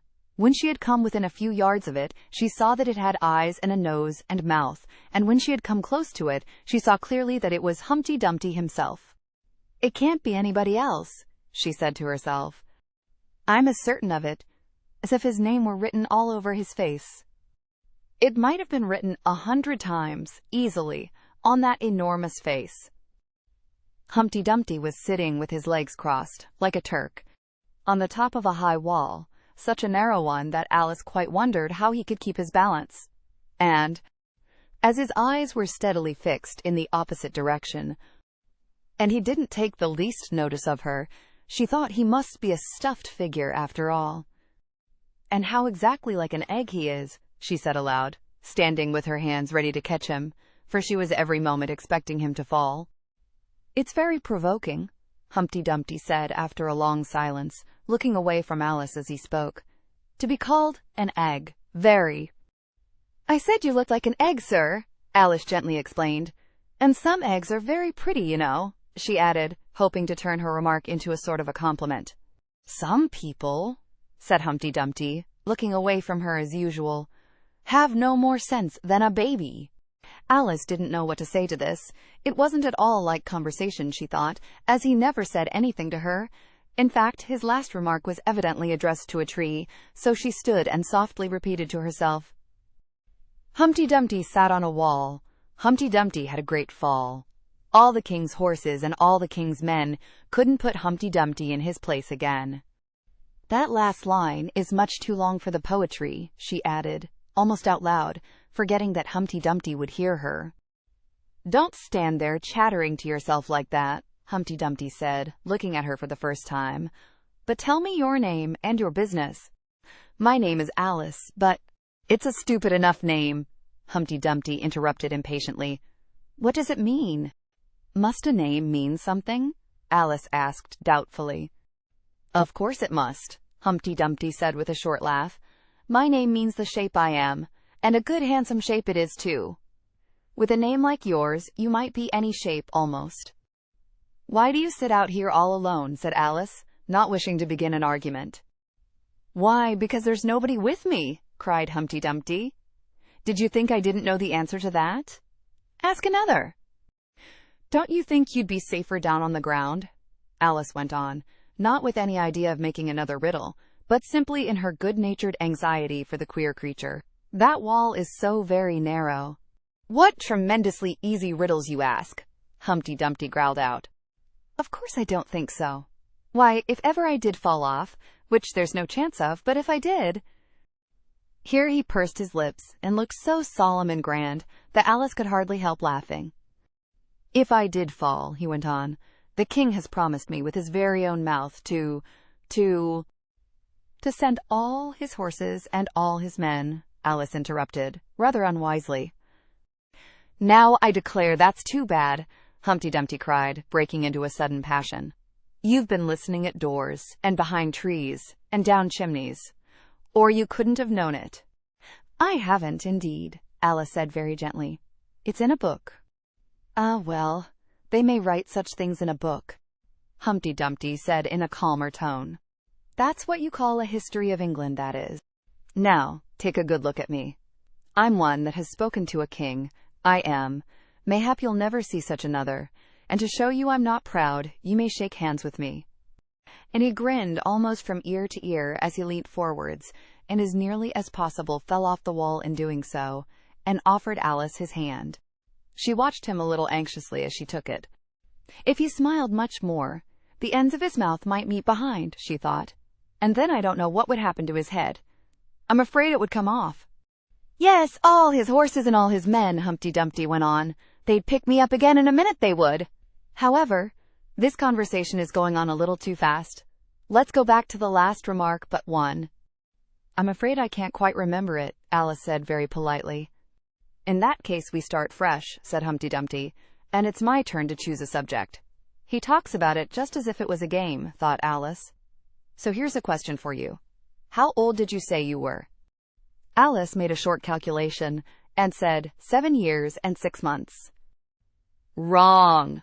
Humpty Dumpty exclaimed triumphantly. "You never said a word like it." "I thought you meant, how old are you?" Alice explained. "If I'd meant that, I'd have said it," said Humpty Dumpty. Alice didn't want to begin another argument, so she said nothing. 7 years and 6 months, Humpty Dumpty repeated thoughtfully.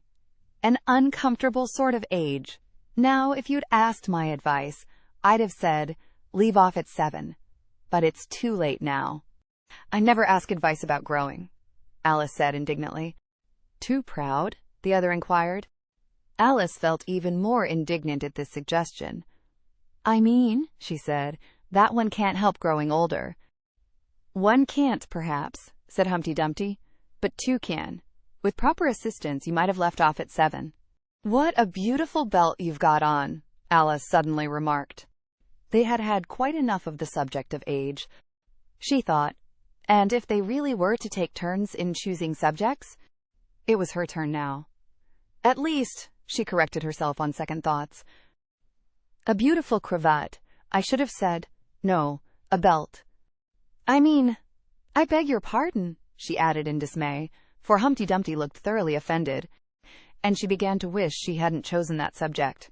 If I only knew, she thought to herself, which was neck and which was waist. Evidently Humpty Dumpty was very angry, though he said nothing for a minute or two. When he did speak again, it was in a deep growl. It is a most provoking thing, he said at last, when a person doesn't know a cravat from a belt. I know it's very ignorant of me, Alice said, in so humble a tone that Humpty Dumpty relented. It's a cravat, child, and a beautiful one, as you say. It's a present from the White King and Queen. There now! Is it really? Said Alice, quite pleased to find that she had chosen a good subject after all. They gave it me, Humpty Dumpty continued thoughtfully, as he crossed one knee over the other and clasped his hands round it. They gave it me for an unbirthday present. I beg your pardon? Alice said with a puzzled air. I'm not offended, said Humpty Dumpty. I mean, what is an unbirthday present? A present given when it isn't your birthday, of course. Alice considered a little. I like birthday presents best, she said at last. You don't know what you're talking about, cried Humpty Dumpty. How many days are there in a year? 365, said Alice. And how many birthdays have you? 1. And if you take 1 from 365, what remains? 364, of course. Humpty Dumpty looked doubtful. I'd rather see that done on paper, he said. Alice couldn't help smiling as she took out her memorandum book and worked the sum for him. 365 1. 364. Humpty Dumpty took the book and looked at it carefully. That seems to be done right, he began. You're holding it upside down, Alice interrupted. To be sure I was, Humpty Dumpty said gaily, as she turned it round for him. I thought it looked a little queer. As I was saying, that seems to be done right, though I haven't time to look it over thoroughly just now, and that shows that there are 364 days when you might get unbirthday presents. Certainly, said Alice. And only 1 for birthday presents, you know. There's glory for you. I don't know what you mean by glory, Alice said. Humpty Dumpty smiled contemptuously. Of course you don't, till I tell you. I meant, there's a nice knockdown argument for you. But glory doesn't mean a nice knockdown argument, Alice objected. When I use a word, Humpty Dumpty said in rather a scornful tone, it means just what I choose it to mean, neither more nor less. The question is, said Alice, whether you can make words mean so many different things. The question is, said Humpty Dumpty, which is to be master, that's all. Alice was too much puzzled to say anything, so after a minute, Humpty Dumpty began again. They've a temper, some of them, particularly verbs, they're the proudest. Adjectives you can do anything with, but not verbs. However, I can manage the whole lot of them. Impenetrability. That's what I say. Would you tell me, please, said Alice, what that means? Now you talk like a reasonable child, said Humpty Dumpty, looking very much pleased. I meant by impenetrability that we've had enough of that subject, and it would be just as well if you'd mention what you mean to do next, as I suppose you don't mean to stop here all the rest of your life. That's a great deal to make one word mean, Alice said in a thoughtful tone. When I make a word do a lot of work like that, said Humpty Dumpty, I always pay it extra. Oh, said Alice. She was too much puzzled to make any other remark. You should see 'em come round me of a Saturday night, Humpty Dumpty went on, wagging his head gravely from side to side. For to get their wages, you know. Alice didn't venture to ask what he paid them with, and so, you see, I can't tell you. You seem very clever at explaining words, sir, said Alice. Would you kindly tell me the meaning of the poem called Jabberwocky? Let's hear it, said Humpty Dumpty. I can explain all the poems that were ever invented, and a good many that haven't been invented just yet. This sounded very hopeful, so Alice repeated the first verse. 'Twas brillig and the slithy toves did gyre and gimble in the wabe. All mimsy were the borogoves, and the mome raths outgrabe. That's enough to begin with, Humpty Dumpty interrupted. There are plenty of hard words there. Brillig means 4 o'clock in the afternoon, the time when you begin broiling things for dinner. That'll do very well, said Alice. And slithy? Well, slithy means lithe and slimy. Lithe is the same as active. You see, it's like a portmanteau. There are two meanings packed up into one word. I see it now, Alice remarked thoughtfully. And what are toves? Well, toves are something like badgers. There's something like lizards. And there's something like corkscrews. They must be very curious-looking creatures. They are that, said Humpty Dumpty. Also, they make their nests under sundials. Also, they live on cheese. And what's the gyre and to gimble? To gyre is to go round and round like a gyroscope. To gimble is to make holes like a gimlet. And the wabe is the grass plot round a sundial, I suppose, said Alice, surprised at her own ingenuity. Of course it is. It's called wabe, you know, because it goes a long way before it and a long way behind it. And a long way beyond it on each side, Alice added. Exactly so. Well then, mimsy is flimsy and miserable. There's another portmanteau for you. And a borgove is a thin, shabby-looking bird with its feathers sticking out all round, something like a live mop. And then mome raths, said Alice. I'm afraid I'm giving you a great deal of trouble. Well, a rath is a sort of green pig, but mome I'm not certain about. I think it's short for from home, meaning that they'd lost their way, you know. And what does outgrabe mean? Well, outgrabbing is something between bellowing and whistling, with a kind of sneeze in the middle. However, you'll hear it done, maybe, down in the wood yonder, and when you've once heard it, you'll be quite content. Who's been repeating all that hard stuff to you? I read it in a book, said Alice, but I had some poetry repeated to me, much easier than that, by Tweedledee, I think it was.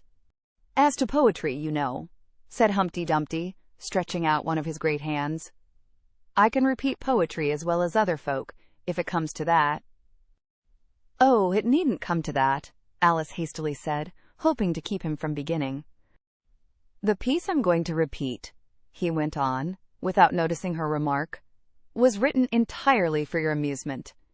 Alice felt that in that case she really ought to listen to it, so she sat down and said, Thank you, rather sadly. In winter, when the fields are white, I sing this song for your delight. Only I don't sing it, he added, as an explanation. I see you don't, said Alice.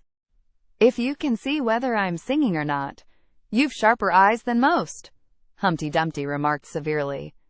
Alice was silent. In spring, when woods are getting green, I'll try and tell you what I mean. Thank you very much, said Alice. In summer, when the days are long, perhaps you'll understand the song.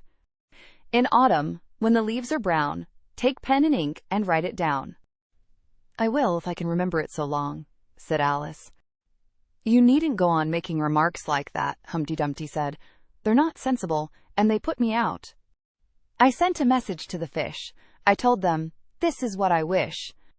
The little fishes of the sea, they sent an answer back to me. The little fish's answer was, We cannot do it, sir, because... I'm afraid I don't quite understand, said Alice. It gets easier further on, Humpty Dumpty replied. I sent to them again to say, it will be better to obey. The fishes answered with a grin. Why, what a temper you are in. I told them once. I told them twice. They would not listen to advice. I took a kettle large and new, fit for the deed I had to do. My heart went hop, my heart went thump, I filled the kettle at the pump. Then someone came to me and said, the little fishes are in bed. I said to him, I said it plain, then you must wake them up again. I said it very loud and clear. I went and shouted in his ear. Humpty Dumpty raised his voice almost to a scream as he repeated this verse, and Alice thought with a shudder, I wouldn't have been the messenger for anything. But he was very stiff and proud. He said, you needn't shout so loud. And he was very proud and stiff. He said I'd go and wake them if... I took a corkscrew from the shelf. I went to wake them up myself. And when I found the door was locked, I pulled and pushed and kicked and knocked. And when I found the door was shut, I tried to turn the handle, but There was a long pause. "Is that all?" Alice timidly asked. "That's all," said Humpty Dumpty. "Goodbye." This was rather sudden, Alice thought. But after such a very strong hint that she ought to be going, she felt that it would hardly be civil to stay. So she got up and held out her hand. "Goodbye, till we meet again," she said, as cheerfully as she could. "I shouldn't know you again if we did meet," Humpty Dumpty replied in a discontented tone, giving her one of his fingers to shake. "You're so exactly like other people." "The face is what one goes by, generally," Alice remarked in a thoughtful tone. "That's just what I complain of," said Humpty Dumpty. "Your face is the same as everybody has. The two eyes, so," marking their places in the air with his thumb. "Nose in the middle, mouth under. It's always the same. Now, if you had the two eyes on the same side of the nose, for instance, or the mouth at the top, that would be some help." "It wouldn't look nice," Alice objected. But Humpty Dumpty only shut his eyes and said, "Wait till you've tried." Alice waited a minute to see if he would speak again. But as he never opened his eyes or took any further notice of her, she said goodbye once more, and, getting no answer to this, she quietly walked away. But she couldn't help saying to herself as she went, "Of all the unsatisfactory," she repeated this aloud, as it was a great comfort to have such a long word to say, "of all the unsatisfactory people I ever met." She never finished the sentence, for at this moment a heavy crash shook the forest from end to end. Chapter 7. The Lion and the Unicorn. The next moment soldiers came running through the wood, at first in 2s and 3s, then 10 or 20 together, and at last in such crowds that they seemed to fill the whole forest. Alice got behind a tree, for fear of being run over, and watched them go by. She thought that in all her life she had never seen soldiers so uncertain on their feet. They were always tripping over something or other, and whenever one went down, several more always fell over him, so that the ground was soon covered with little heaps of men. Then came the horses. Having 4 feet, these managed rather better than the foot soldiers. But even they stumbled now and then, and it seemed to be a regular rule that, whenever a horse stumbled, the rider fell off instantly. The confusion got worse every moment, and Alice was very glad to get out of the wood into an open place, where she found the White King seated on the ground, busily writing in his memorandum book. "I've sent them all!" the king cried in a tone of delight on seeing Alice. "Did you happen to meet any soldiers, my dear, as you came through the wood?" "Yes, I did," said Alice. "Several thousand, I should think." 4,207, that's the exact number, the king said, referring to his book. "I couldn't send all the horses, you know, because 2 of them are wanted in the game. And I haven't sent the 2 messengers, either. They're both gone to the town. Just look along the road, and tell me if you can see either of them." "I see nobody on the road," said Alice. "I only wish I had such eyes," the king remarked in a fretful tone, "to be able to see nobody, and at that distance, too. Why, it's as much as I can do to see real people by this light." All this was lost on Alice, who was still looking intently along the road, shading her eyes with one hand. "I see somebody now," she exclaimed at last. "But he's coming very slowly, and what curious attitudes he goes into." For the messenger kept skipping up and down, and wriggling like an eel, as he came along, with his great hands spread out like fans on each side. "Not at all," said the king. "He's an Anglo-Saxon messenger, and those are Anglo-Saxon attitudes. He only does them when he's happy. His name is Hyra." He pronounced it so as to rhyme with mayor. "I love my love with an H," Alice couldn't help beginning, "because he is happy. I hate him with an H, because he is hideous. I fed him with ham sandwiches and hay. His name is Haya, and he lives on the hill," the king remarked simply, without the least idea that he was joining in the game, while Alice was still hesitating for the name of a town beginning with H. "The other messenger's called Hatta. I must have 2, you know, to come and go, one to come and one to go." "I beg your pardon?" said Alice.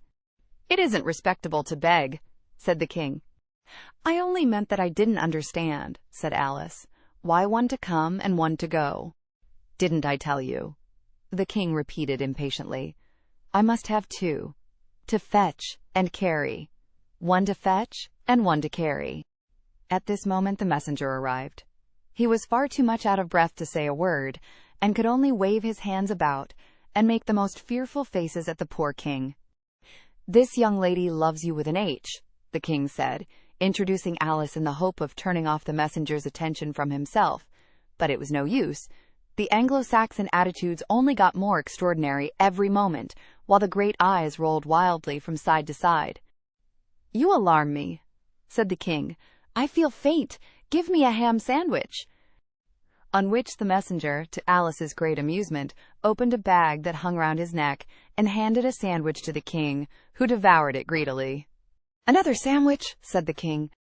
"There's nothing but hay left now," the messenger said, peeping into the bag. "Hay, then," the king murmured in a faint whisper. Alice was glad to see that it revived him a good deal. "There's nothing like eating hay when you're faint," he remarked to her as he munched away. "I should think throwing cold water over you would be better," Alice suggested, "or some sal volatile." "I didn't say there was nothing better," the king replied. "I said there was nothing like it," which Alice did not venture to deny. "Who did you pass on the road?" the king went on, holding out his hand to the messenger for some more hay. "Nobody," said the messenger. "Quite right," said the king. "This young lady saw him too, so of course nobody walks slower than you." "I do my best," the messenger said in a sulky tone. "I'm sure nobody walks much faster than I do." "He can't do that," said the king, "or else he'd have been here first. However, now you've got your breath, you may tell us what's happened in the town."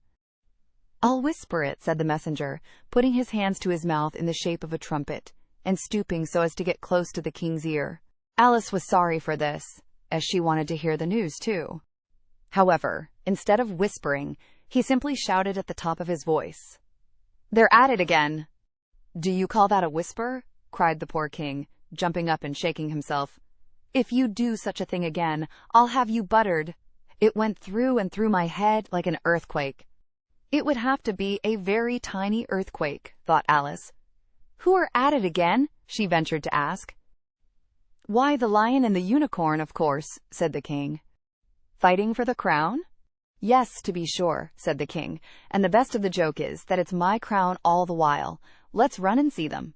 And they trotted off, Alice repeating to herself, as she ran, the words of the old song. The lion and the unicorn were fighting for the crown. The lion beat the unicorn all round the town. Some gave them white bread, some gave them brown. Some gave them plum cake and drummed them out of town. "Does the one that wins get the crown?" she asked, as well as she could, for the run was putting her quite out of breath. "Dear me, no," said the king. "What an idea!" "Would you be good enough," Alice panted out, after running a little further, "to stop a minute, just to get one's breath again?" "I'm good enough," the king said, "only I'm not strong enough. You see, a minute goes by so fearfully quick. You might as well try to stop a bandersnatch." Alice had no more breath for talking, so they trotted on in silence till they came in sight of a great crowd, in the middle of which the lion and unicorn were fighting. They were in such a cloud of dust that at first Alice could not make out which was which, but she soon managed to distinguish the unicorn by his horn. They placed themselves close to where Hata, the other messenger, was standing watching the fight, with a cup of tea in one hand and a piece of bread and butter in the other. "He's only just out of prison, and he hadn't finished his tea when he was sent in," Haya whispered to Alice. "And they only give them oyster shells in there, so you see he's very hungry and thirsty. How are you, dear child?" he went on, putting his arm affectionately round Hata's neck. Hata looked round and nodded, and went on with his bread and butter. "Were you happy in prison, dear child?" said Haiga. Hata looked round once more, and this time a tear or two trickled down his cheek, but not a word would he say. "Speak, can't you?" Haya cried impatiently, but Hata only munched away and drank some more tea. "Speak, won't you?" cried the king. "How are they getting on with the fight?" Hata made a desperate effort and swallowed a large piece of bread and butter. "They're getting on very well," he said in a choking voice. "Each of them has been down about 87 times. "Then I suppose they'll soon bring the white bread and the brown?" Alice ventured to remark. It's waiting for him now, said Hada. This is a bit of it as I'm eating. There was a pause in the fight just then, and the lion and the unicorn sat down panting, while the king called out, 10 minutes allowed for refreshments. Hyga and Hada set to work at once, carrying rough trays of white and brown bread. Alice took a piece to taste, but it was very dry. I don't think they'll fight any more today, the king said to Hada. Go and order the drums to begin. And Hada went bounding away like a grasshopper. For a minute or two Alice stood silent, watching him. Suddenly she brightened up. Look, look, she cried, pointing eagerly. There's the White Queen running across the country! She came flying out of the wood over yonder. How fast those queens can run! There's some enemy after her, no doubt, the king said, without even looking round. That wood's full of them. But aren't you going to run and help her? Alice asked, very much surprised at his taking it so quietly. No use, said the king. She runs so fearfully quick, you might as well try to catch a bandersnatch. But I'll make a memorandum about her if you like. She's a dear good creature, he repeated softly to himself as he opened his memorandum book. Do you spell creature with a double E? At this moment the unicorn sauntered by them, with his hands in his pockets. I had the best of it this time? He said to the king, just glancing at him as he passed. A little, the king replied rather nervously. You shouldn't have run him through with your horn, you know. It didn't hurt him, the unicorn said carelessly, and he was going on when his eye happened to fall upon Alice. He turned round rather instantly and stood for some time looking at her with an air of the deepest disgust. What is this? He said at last. This is a child, Hyga replied eagerly, coming in front of Alice to introduce her, and spreading out both his hands towards her in an Anglo-Saxon attitude. We only found it today. It's as large as life and twice as natural. I always thought they were fabulous monsters, said the unicorn. Is it alive? It can talk, said Hyga solemnly. The unicorn looked dreamily at Alice and said, Talk, child. Alice could not help her lips curling up into a smile as she began. Do you know, I always thought unicorns were fabulous monsters too. I never saw one alive before. Well, now that we have seen each other, said the unicorn, if you'll believe in me, I'll believe in you. Is that a bargain? Yes, if you like, said Alice. Come, fetch out the plum cake, old man, the unicorn went on, turning from her to the king. None of your brown bread for me. Certainly, the king muttered, and beckoned to Hyga. Open the bag, he whispered. Quick, not that one, that's full of hay. Hyga took a large cake out of the bag and gave it to Alice to hold, while he got out a dish and carving knife. How they all came out of it Alice couldn't guess. It was just like a conjuring trick, she thought. The lion had joined them while this was going on. He looked very tired and sleepy, and his eyes were half shut. What's this? He said, blinking lazily at Alice, and speaking in a deep hollow tone that sounded like the tolling of a great bell. Ah, what is it now? The unicorn cried eagerly. You'll never guess. I couldn't. The lion looked at Alice wearily. Are you animal, vegetable, or mineral? He said, yawning at every other word. It's a fabulous monster, the unicorn cried out, before Alice could reply. Then hand round the plum cake, monster, the lion said, lying down and putting his chin on his paws. And sit down, both of you, to the king and the unicorn. Fair play with the cake, you know. The king was evidently very uncomfortable at having to sit down between the two great creatures, but there was no other place for him. What a fight we might have for the crown now, the unicorn said, looking slyly up at the crown, which the poor king was nearly shaking off his head. He trembled so much. I should win easy, said the lion. I'm not so sure of that, said the unicorn. Why, I beat you all round the town, you chicken, the lion replied angrily, half getting up as he spoke. Here the king interrupted to prevent the quarrel going on. He was very nervous, and his voice quite quivered. All round the town, he said. That's a good long way. Did you go by the old bridge or the marketplace? You get the best view by the old bridge. I'm sure I don't know, the lion growled out as he lay down again. There was too much dust to see anything. What a time the monster is cutting up that cake. Alice had seated herself on the bank of a little brook, with the great dish on her knees, and was sawing away diligently with the knife. "It's very provoking," she said, in reply to the lion. She was getting quite used to being called the monster. "I've cut several slices already, but they always join on again." "You don't know how to manage looking-glass cakes," the unicorn remarked. "Hand it round first, and cut it afterwards." This sounded nonsense, but Alice very obediently got up and carried the dish round, and the cake divided itself into 3 pieces as she did so. "Now cut it up," said the lion, as she returned to her place with the empty dish. "I say, this isn't fair!" cried the unicorn, as Alice sat with the knife in her hand, very much puzzled how to begin. "The monster has given the lion twice as much as me." "She's kept none for herself anyhow," said the lion. "Do you like plum cake, monster?" But before Alice could answer him, the drums began. Where the noise came from, she couldn't make out. The air seemed full of it, and it rang through and through her head till she felt quite deafened. She started to her feet and sprang across the little brook in her terror, and had just time to see the lion and the unicorn rise to their feet, with angry looks at being interrupted in their feast, before she dropped to her knees and put her hands over her ears, vainly trying to shut out the dreadful uproar. "If that doesn't drum them out of town," she thought to herself, "nothing ever will." Chapter 8. It's My Own Invention. After a while, the noise seemed gradually to die away, till all was dead silence, and Alice lifted up her head in some alarm. There was no one to be seen, and her first thought was that she must have been dreaming about the lion and the unicorn and those queer Anglo-Saxon messengers. However, there was the great dish still lying at her feet, on which she had tried to cut the plum cake. "So I wasn't dreaming after all," she said to herself, unless we're all part of the same dream. Only I do hope it's my dream, and not the Red King's. I don't like belonging to another person's dream," she went on in a rather complaining tone. "I've a great mind to go and wake him and see what happens."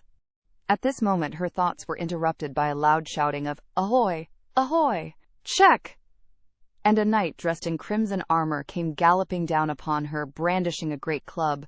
Just as he reached her, the horse stopped suddenly. "You're my prisoner!" the knight cried, as he tumbled off his horse. Startled as she was, Alice was more frightened for him than for herself at the moment, and watched him with some anxiety as he mounted again. As soon as he was comfortably in the saddle, he began once more, "You're my—" But here another voice broke in, "Ahoy! Ahoy! Check!" And Alice looked round in some surprise for the new enemy. This time it was a white knight. He drew up at Alice's side and tumbled off his horse just as the red knight had done. Then he got on again, and the 2 knights sat and looked at each other for some time without speaking. Alice looked from one to the other in some bewilderment. "She's my prisoner, you know," the red knight said at last. "Yes, but then I came and rescued her," the white knight replied. "Well, we must fight for her then," said the red knight, as he took up his helmet, which hung from the saddle and was something the shape of a horse's head, and put it on. "You will observe the rules of battle, of course," the white knight remarked, putting on his helmet too. "I always do," said the red knight, and they began banging away at each other with such fury that Alice got behind a tree to be out of the way of the blows. "I wonder now what the rules of battle are," she said to herself, as she watched the fight, timidly peeping out from her hiding place. "One rule seems to be that if one knight hits the other, he knocks him off his horse, and if he misses, he tumbles off himself. And another rule seems to be that they hold their clubs with their arms, as if they were Punch and Judy. What a noise they make when they tumble! Just like a whole set of fire irons falling into the fender. And how quiet the horses are! They let them get on and off them just as if they were tables." Another rule of battle, that Alice had not noticed, seemed to be that they always fell on their heads, and the battle ended with their both falling off in this way, side by side. When they got up again, they shook hands, and then the red knight mounted and galloped off. "It was a glorious victory, wasn't it?" said the white knight, as he came up panting. "I don't know," Alice said doubtfully. "I don't want to be anybody's prisoner. I want to be a queen." "So you will," "When you've crossed the next brook," said the White Knight. "I'll see you safe to the end of the wood, and then I must go back, you know. That's the end of my move." "Thank you very much," said Alice. "May I help you off with your helmet?" It was evidently more than he could manage by himself. However, she managed to shake him out of it at last.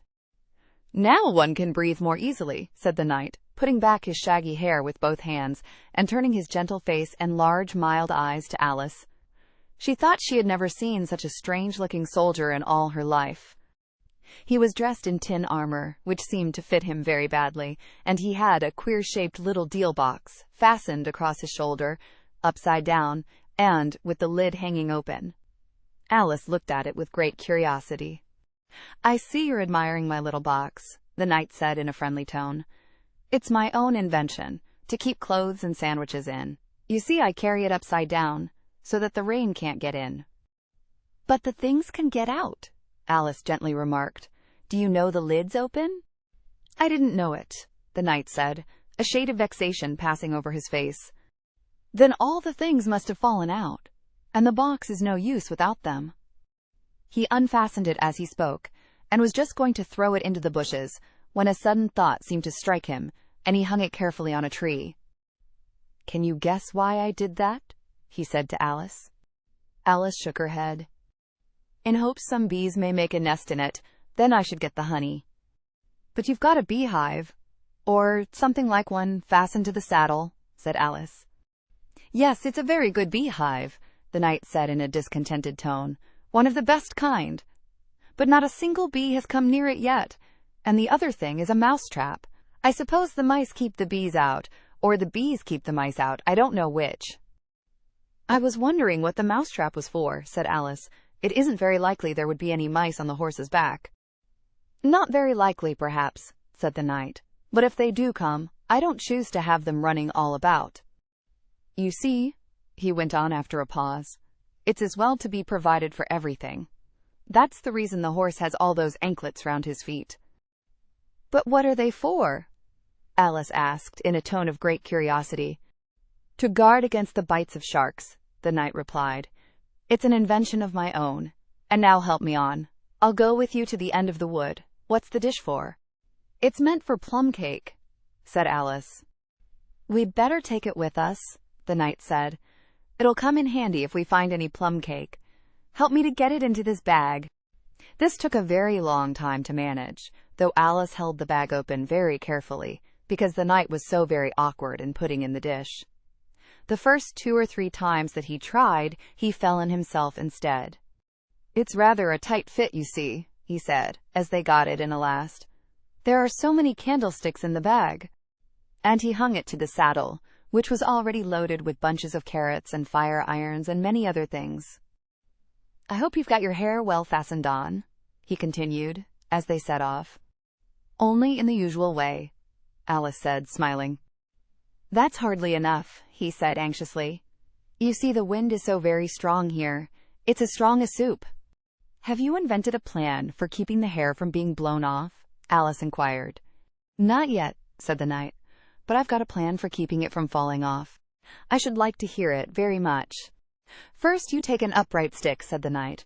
"Then you make your hair creep up it like a fruit tree. Now, the reason hair falls off is because it hangs down. Things never fall upwards, you know. It's a plan of my own invention. You may try it if you like." It didn't sound a comfortable plan, Alice thought, and for a few minutes she walked on in silence, puzzling over the idea, and every now and then stopping to help the poor knight, who certainly was not a good rider. Whenever the horse stopped, which it did very often, he fell off in front, and whenever it went on again, which it generally did rather suddenly, he fell off behind. Otherwise he kept on pretty well, except that he had a habit of now and then falling off sideways, and as he generally did this on the side on which Alice was walking, she soon found that it was the best plan not to walk quite close to the horse. "I'm afraid you've not had much practice in riding," she ventured to say, as she was helping him up from his 5th tumble. The knight looked very much surprised, and a little offended at the remark. "What makes you say that?" he asked, as he scrambled back into the saddle, keeping hold of Alice's hair with one hand, to save himself from falling over on the other side. "Because people don't fall off quite so often. when they've had much practice. I've had plenty of practice, the knight said very gravely. Plenty of practice. Alice could think of nothing better to say than, "Indeed?" But she said it as heartily as she could. They went on a little way in silence after this, the knight with his eyes shut, muttering to himself, and Alice watching anxiously for the next tumble. "The great art of riding," the knight suddenly began in a loud voice, waving his right arm as he spoke, "is to keep—" Here the sentence ended, as suddenly as it had begun, as the knight fell heavily on the top of his head, exactly in the path where Alice was walking. She was quite frightened this time, and said in an anxious tone as she picked him up, "I hope no bones are broken?" "None to speak of," the knight said, as if he didn't mind breaking 2 or 3 of them. "The great art of riding, as I was saying, is to keep your balance properly. Like this, you know." He let go the bridle, and stretched out both his arms to show Alice what he meant, and this time he fell flat on his back, right under the horse's feet. "Plenty of practice," he went on repeating, all the time that Alice was getting him on his feet again. "Plenty of practice." "It's too ridiculous," cried Alice, losing all her patience this time. "You ought to have a wooden horse on wheels. That you ought." "Does that kind go smoothly?" the knight asked in a tone of great interest, clasping his arms round the horse's neck as he spoke, just in time to save himself from tumbling off again. "Much more smoothly than a live horse," Alice said with a little scream of laughter, in spite of all she could do to prevent it. "I'll get one," the knight said thoughtfully to himself. "1 or 2, several." There was a short silence after this, and then the knight went on again. "I'm a great hand at inventing things. Now, I dare say you noticed that last time you picked me up, that I was looking rather thoughtful." "You were a little grave," said Alice. "Well, just then I was inventing a new way of getting over a gate. Would you like to hear it?" "Very much indeed," Alice said politely. "I'll tell you how I came to think of it," said the knight. "You see, I said to myself, the only difficulty is with the feet. The head is high enough already. Now, first I put my head on the top of the gate. Then I stand on my head. Then the feet are high enough, you see. Then I'm over, you see." "Yes, I suppose you'd be over when that was done," Alice said thoughtfully. "But don't you think it would be rather hard?" "I haven't tried it yet," the knight said gravely, "so I can't tell for certain, but I'm afraid it would be a little hard." He looked so vexed at the idea that Alice changed the subject hastily. "What a curious helmet you've got," she said cheerfully. "Is that your invention too?" The knight looked down proudly at his helmet, which hung from the saddle. "Yes," he said, "but I've invented a better one than that, like a sugar loaf. When I used to wear it, if I fell off the horse, it always touched the ground directly. So I had a very little way to fall, you see. But there was the danger of falling into it, to be sure. That happened to me once, and the worst of it was, before I could get out again, the other white knight came and put it on. He thought it was his own helmet."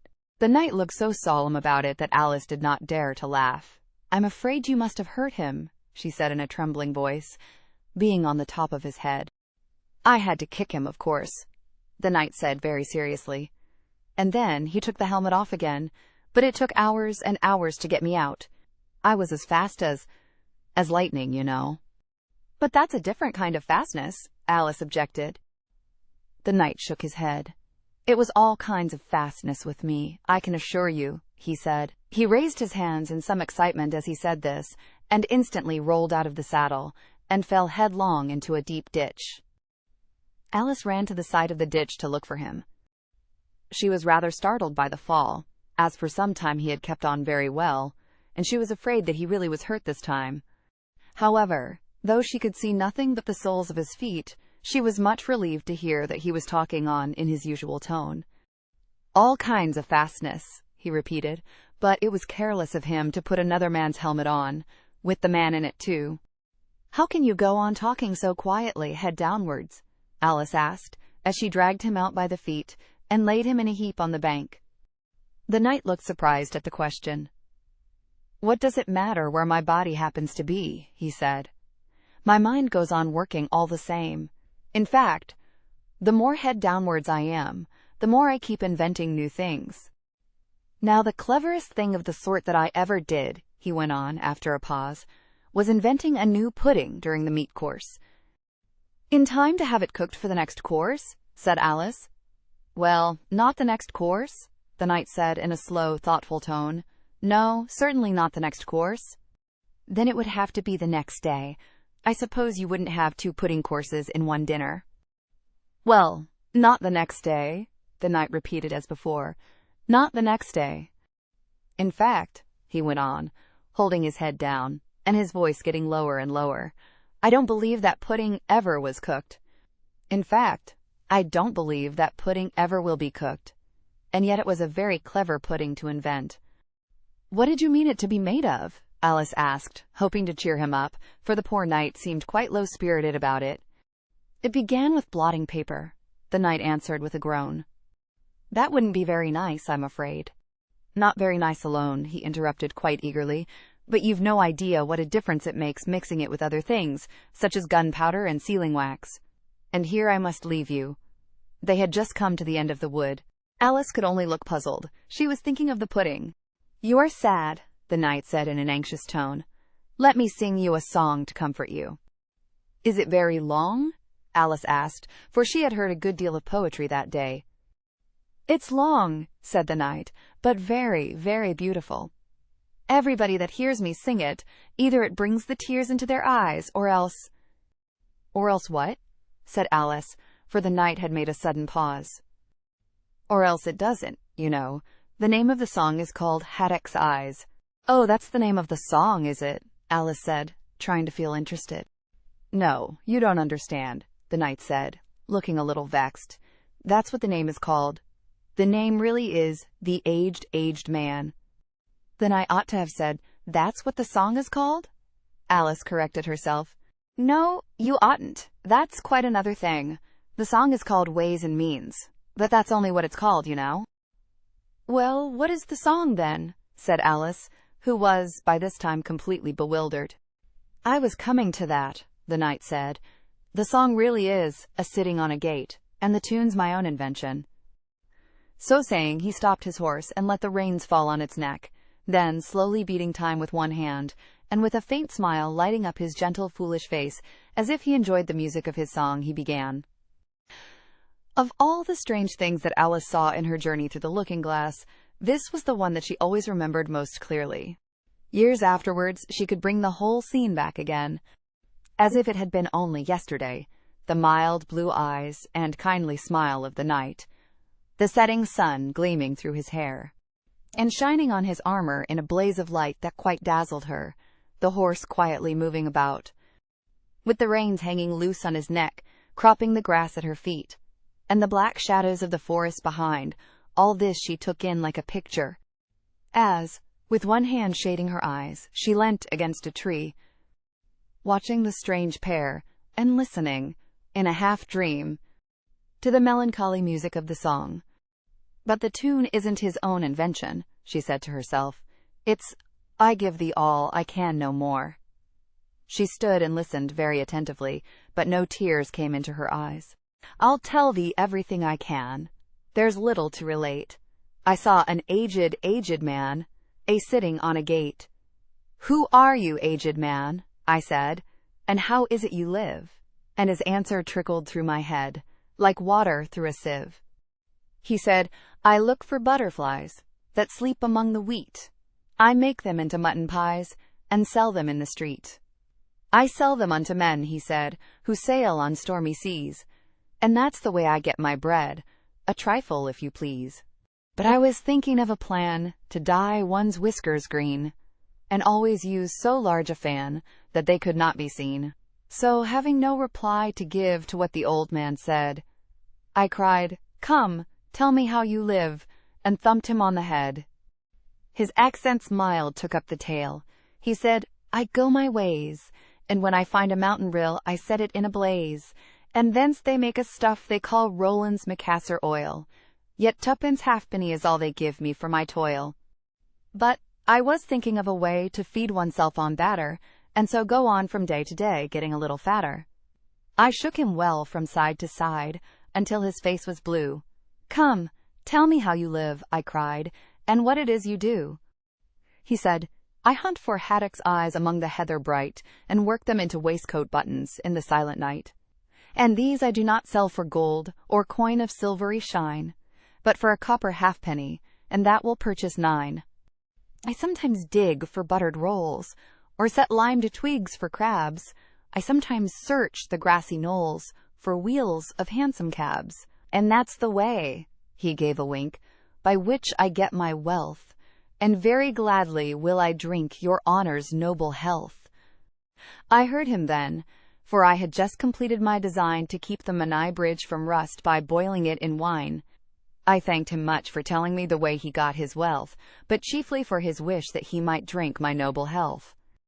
And now, if e'er by chance I put my fingers into glue, or madly squeeze a right-hand foot into a left-hand shoe, or if I drop upon my toe a very heavy weight, I weep, for it reminds me so of that old man I used to know, whose look was mild, whose speech was slow, whose hair was whiter than the snow, whose face was very like a crow, with eyes like cinders, all aglow, who seemed distracted with his woe, who rocked his body to and fro, and muttered mumblingly and low, as if his mouth were full of dough, who snorted like a buffalo, that summer evening, long ago, sitting on a gate.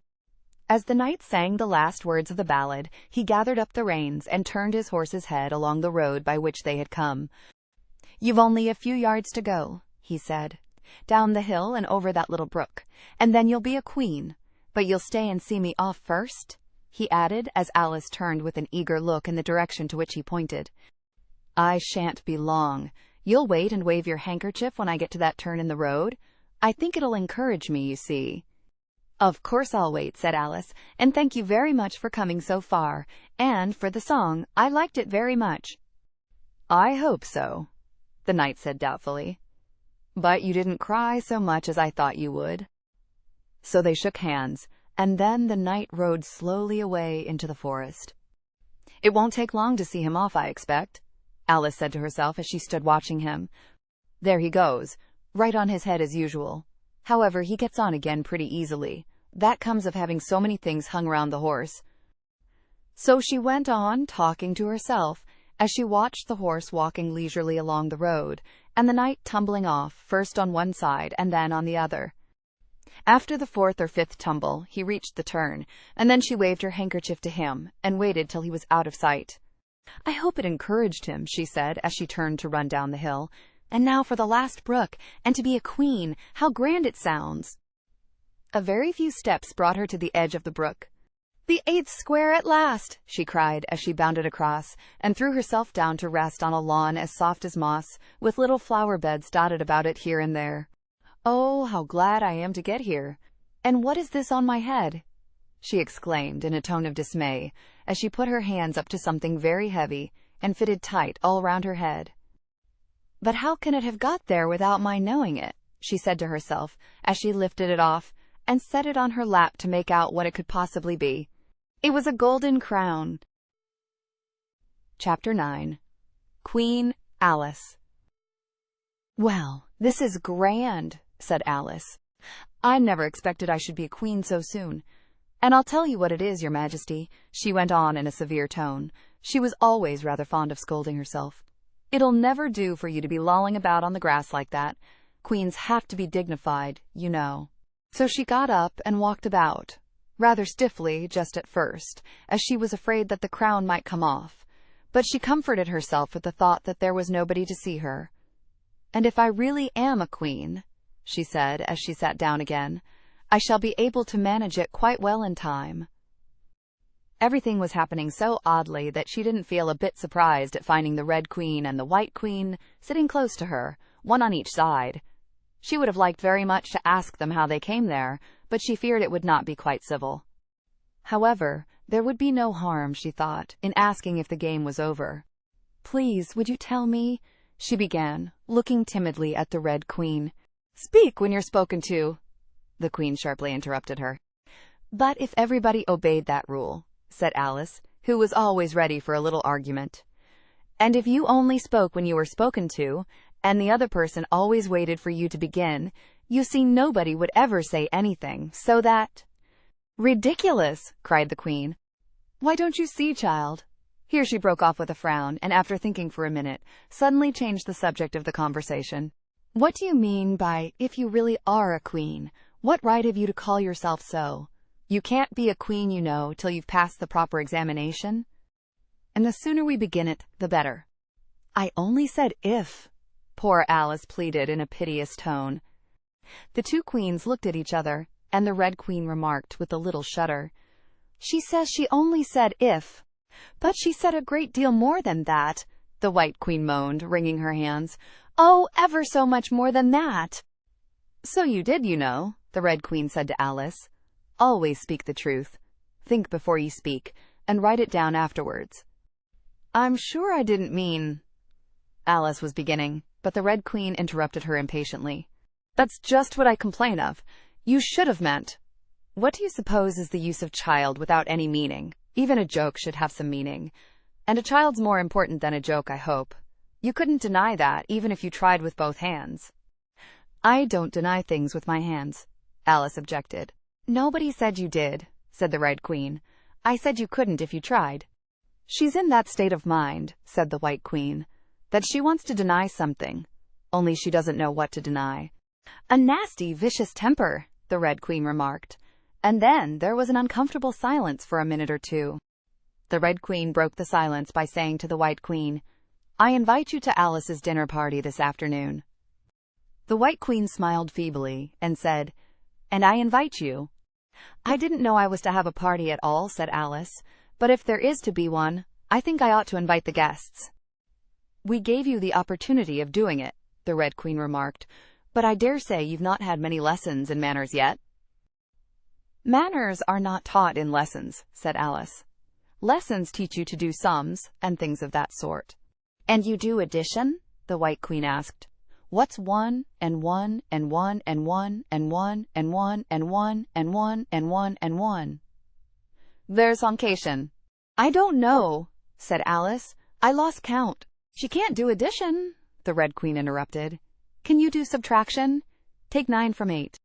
9 from 8 I can't, you know," Alice replied very readily. "But—" "She can't do subtraction," said the White Queen. "Can you do division? Divide a loaf by a knife. What's the answer to that?" "I suppose—" Alice was beginning, but the Red Queen answered for her. "Bread and butter, of course. Try another subtraction sum. Take a bone from a dog. What remains?" Alice considered. "The bone wouldn't remain, of course, if I took it, and the dog wouldn't remain. It would come to bite me, and I'm sure I shouldn't remain." "Then you think nothing would remain?" said the Red Queen. "I think that's the answer." "Wrong, as usual," said the Red Queen. "The dog's temper would remain." "But I don't see how." "Why, look here!" the Red Queen cried.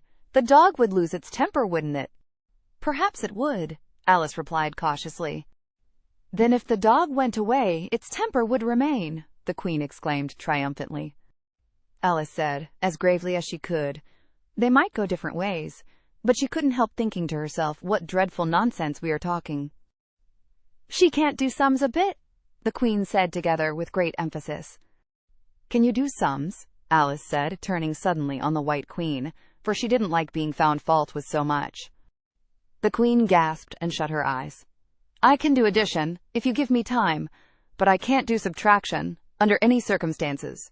"Of course you know your ABC," said the Red Queen. "To be sure I do," said Alice. "So do I," the White Queen whispered. "We'll often say it over together, dear. And I'll tell you a secret. I can read words of one letter. Isn't that grand? However, don't be discouraged. You'll come to it in time." Here the Red Queen began again. "Can you answer useful questions?" she said. "How is bread made?" "I know that," Alice cried eagerly. "You take some flour." "Where do you pick the flour?" the White Queen asked. "In a garden? Or in the hedges?" "Well, it isn't picked at all," Alice explained. "It's ground." "How many acres of ground?" said the White Queen. "You mustn't leave out so many things." "Fan her head," the Red Queen anxiously interrupted. "She'll be feverish after so much thinking." So they set to work and fanned her with bunches of leaves, till she had to beg them to leave off. It blew her hair about so. "She's all right again now," said the Red Queen. "Do you know languages? What's the French for fiddle-de-dee?"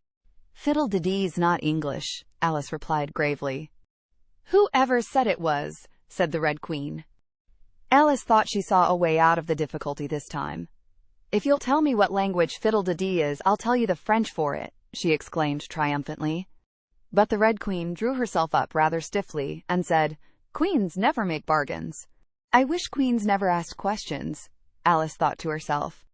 "Don't let us quarrel," the White Queen said in an anxious tone. "What is the cause of lightning?" "The cause of lightning," Alice said very decidedly, for she felt quite certain about this, "is the thunder." "No, no," she hastily corrected herself. "I meant the other way." "It's too late to correct it," said the Red Queen. "When you've once said a thing, that fixes it, and you must take the consequences." "Which reminds me," the White Queen said, looking down and nervously clasping and unclasping her hands. "We had such a thunderstorm last Tuesday. I mean, one of the last set of Tuesdays, you know." Alice was puzzled. "In our country," she remarked, "there's only one day at a time." The Red Queen said, "That's a poor thin way of doing things. Now here we mostly have days and nights 2 or 3 at a time, and sometimes in the winter we take as many as 5 nights together. For warmth, you know." "Are 5 nights warmer than 1 night, then?" Alice ventured to ask. 5 times as warm, of course. "But they should be 5 times as cold by the same rule." "Just so," cried the Red Queen. "5 times as warm, and 5 times as cold, just as I'm 5 times as rich as you are, and 5 times as clever." Alice sighed and gave it up. "It's exactly like a riddle with no answer," she thought. "Humpty Dumpty saw it too," the White Queen went on in a low voice, more as if she were talking to herself. "He came to the door with a corkscrew in his hand." "What did he want?" said the Red Queen. "He said he would come in," the White Queen went on, "because he was looking for a hippopotamus. Now, as it happened, there wasn't such a thing in the house that morning." "Is there generally?" Alice asked in an astonished tone. "Well, only on Thursdays," said the Queen. "I know what he came for," said Alice. "He wanted to punish the fish, because—" Here the White Queen began again. "It was such a thunderstorm, you can't think. She never could." "You know," said the Red Queen. "And part of the roof came off, and ever so much thunder got in, and it went rolling round the room in great lumps, and knocking over the tables and things, till I was so frightened, I couldn't remember my own name." Alice thought to herself, "I never should try to remember my name in the middle of an accident. Where would be the use of it?" But she did not say this aloud, for fear of hurting the poor Queen's feeling. "Your Majesty must excuse her," the Red Queen said to Alice, taking one of the White Queen's hands in her own and gently stroking it. "She means well, but she can't help saying foolish things as a general rule." The White Queen looked timidly at Alice, who felt she ought to say something kind, but really couldn't think of anything at the moment. "She never was really well brought up," the Red Queen went on, "but it's amazing how good-tempered she is. Pat her on the head and see how pleased she'll be." But this was more than Alice had courage to do. A little kindness, and putting her hair in papers, would do wonders with her. The White Queen gave a deep sigh and laid her head on Alice's shoulder. "I am so sleepy," she moaned. "She's tired, poor thing," said the Red Queen. "Smooth her hair, lend her your nightcap, and sing her a soothing lullaby." "I haven't got a nightcap with me," said Alice, as she tried to obey the first direction, "and I don't know any soothing lullabies." "I must do it myself, then," said the Red Queen, and she began. "Hush-a-bye, lady, in Alice's lap, till the feast's ready, we've time for a nap. When the feast's over, we'll go to the ball, Red Queen and White Queen and Alice and all." "And now you know the words," she added, as she put her head down on Alice's other shoulder. "Just sing it through to me. I'm getting sleepy too." In another moment, both queens were fast asleep and snoring loud. "What am I to do?" exclaimed Alice, looking about in great perplexity, as first one round head and then the other rolled down from her shoulder and lay like a heavy lump in her lap. I don't think it ever happened before, that anyone had to take care of 2 queens asleep at once. No, not in all the history of England. It couldn't, because there never was more than 1 queen at a time. Do wake up, you heavy things, she went on in an impatient tone. But there was no answer but a gentle snoring. The snoring got more distinct every minute and sounded more like a tune. At last she could even make out the words, and she listened so eagerly that, when the 2 great heads vanished from her lap, she hardly missed them. She was standing before an arched doorway over which were the words Queen Alice in large letters, and on each side of the arch there was a bell handle. One was marked Visitor's Bell, and the other Servant's Bell. I'll wait till the song's over, thought Alice, and then I'll ring. Which bell must I ring? She went on, very much puzzled by the names. I'm not a visitor, and I'm not a servant. There ought to be one marked Queen, Just then, the door opened a little way, and a creature with a long beak put its head out for a moment and said, "No admittance till the week after next," and shut the door again with a bang. Alice knocked and rang in vain for a long time, but at last a very old frog, who was sitting under a tree, got up and hobbled slowly towards her. He was dressed in bright yellow and had enormous boots on. "What is it now?" the frog said in a deep, hoarse whisper. Alice turned round, ready to find fault with anybody. "Where's the servant whose business it is to answer the door?" she began angrily. "Which door?" said the frog. Alice almost stamped with irritation at the slow drawl in which he spoke. "This door, of course." The frog looked at the door with his large, dull eyes for a minute. Then he went nearer and rubbed it with his thumb, as if he were trying whether the paint would come off. Then he looked at Alice. "To answer the door?" he said. "What's it been asking of?" He was so hoarse that Alice could scarcely hear him. "I don't know what you mean," she said. "I talks English, doesn't I?" the frog went on. "Or, are you deaf? What did it ask you?" "Nothing," Alice said impatiently. "I've been knocking at it." Shouldn't do that, the frog muttered. "Vexes it, Then he went up and gave the door a kick with one of his great feet. "You let it alone," he panted out, as he hobbled back to his tree, "and it'll let you alone, At this moment the door was flung open, and a shrill voice was heard singing. To the looking-glass world it was Alice that said, "I've a scepter in hand, I've a crown on my head.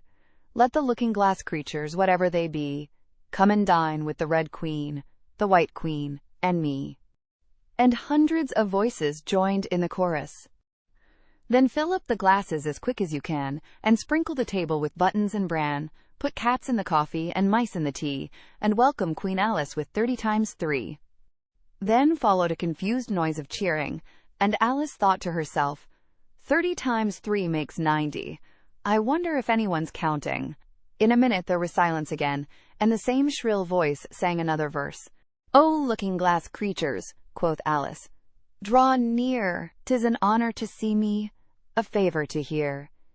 'Tis a privilege high to have dinner and tea, along with the Red Queen, the White Queen, and me."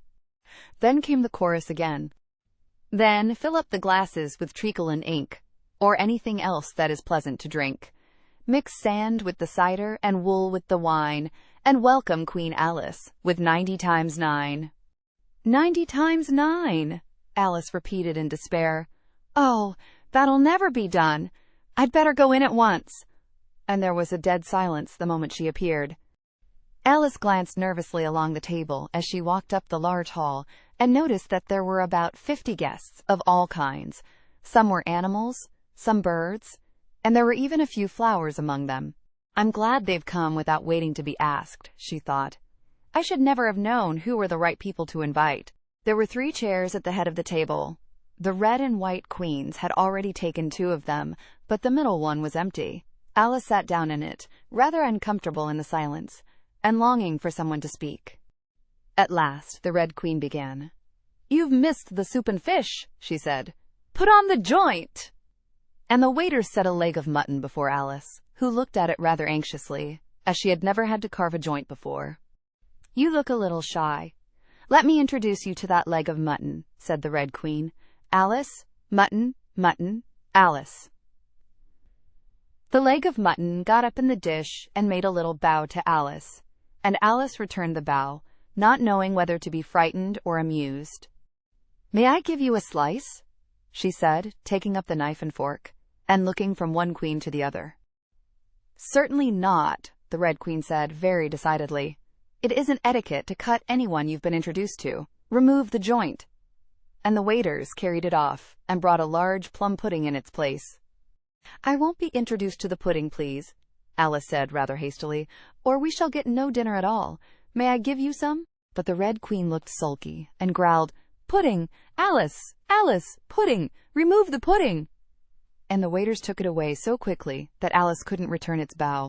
However, she didn't see why the Red Queen should be the only one to give orders, so, as an experiment, she called out, "Waiter! Bring back the pudding!" And there it was again in a moment, like a conjuring trick. It was so large that she couldn't help feeling a little shy with it, as she had been with the mutton. However, she conquered her shyness by a great effort and cut a slice and handed it to the Red Queen. "What impertinence!" said the pudding. "I wonder how you'd like it if I were to cut a slice out of you, you creature." It spoke in a thick, suety sort of voice, and Alice hadn't a word to say in reply. She could only sit and look at it and gasp. "Make a remark," said the Red Queen. "It's ridiculous to leave all the conversation to the pudding.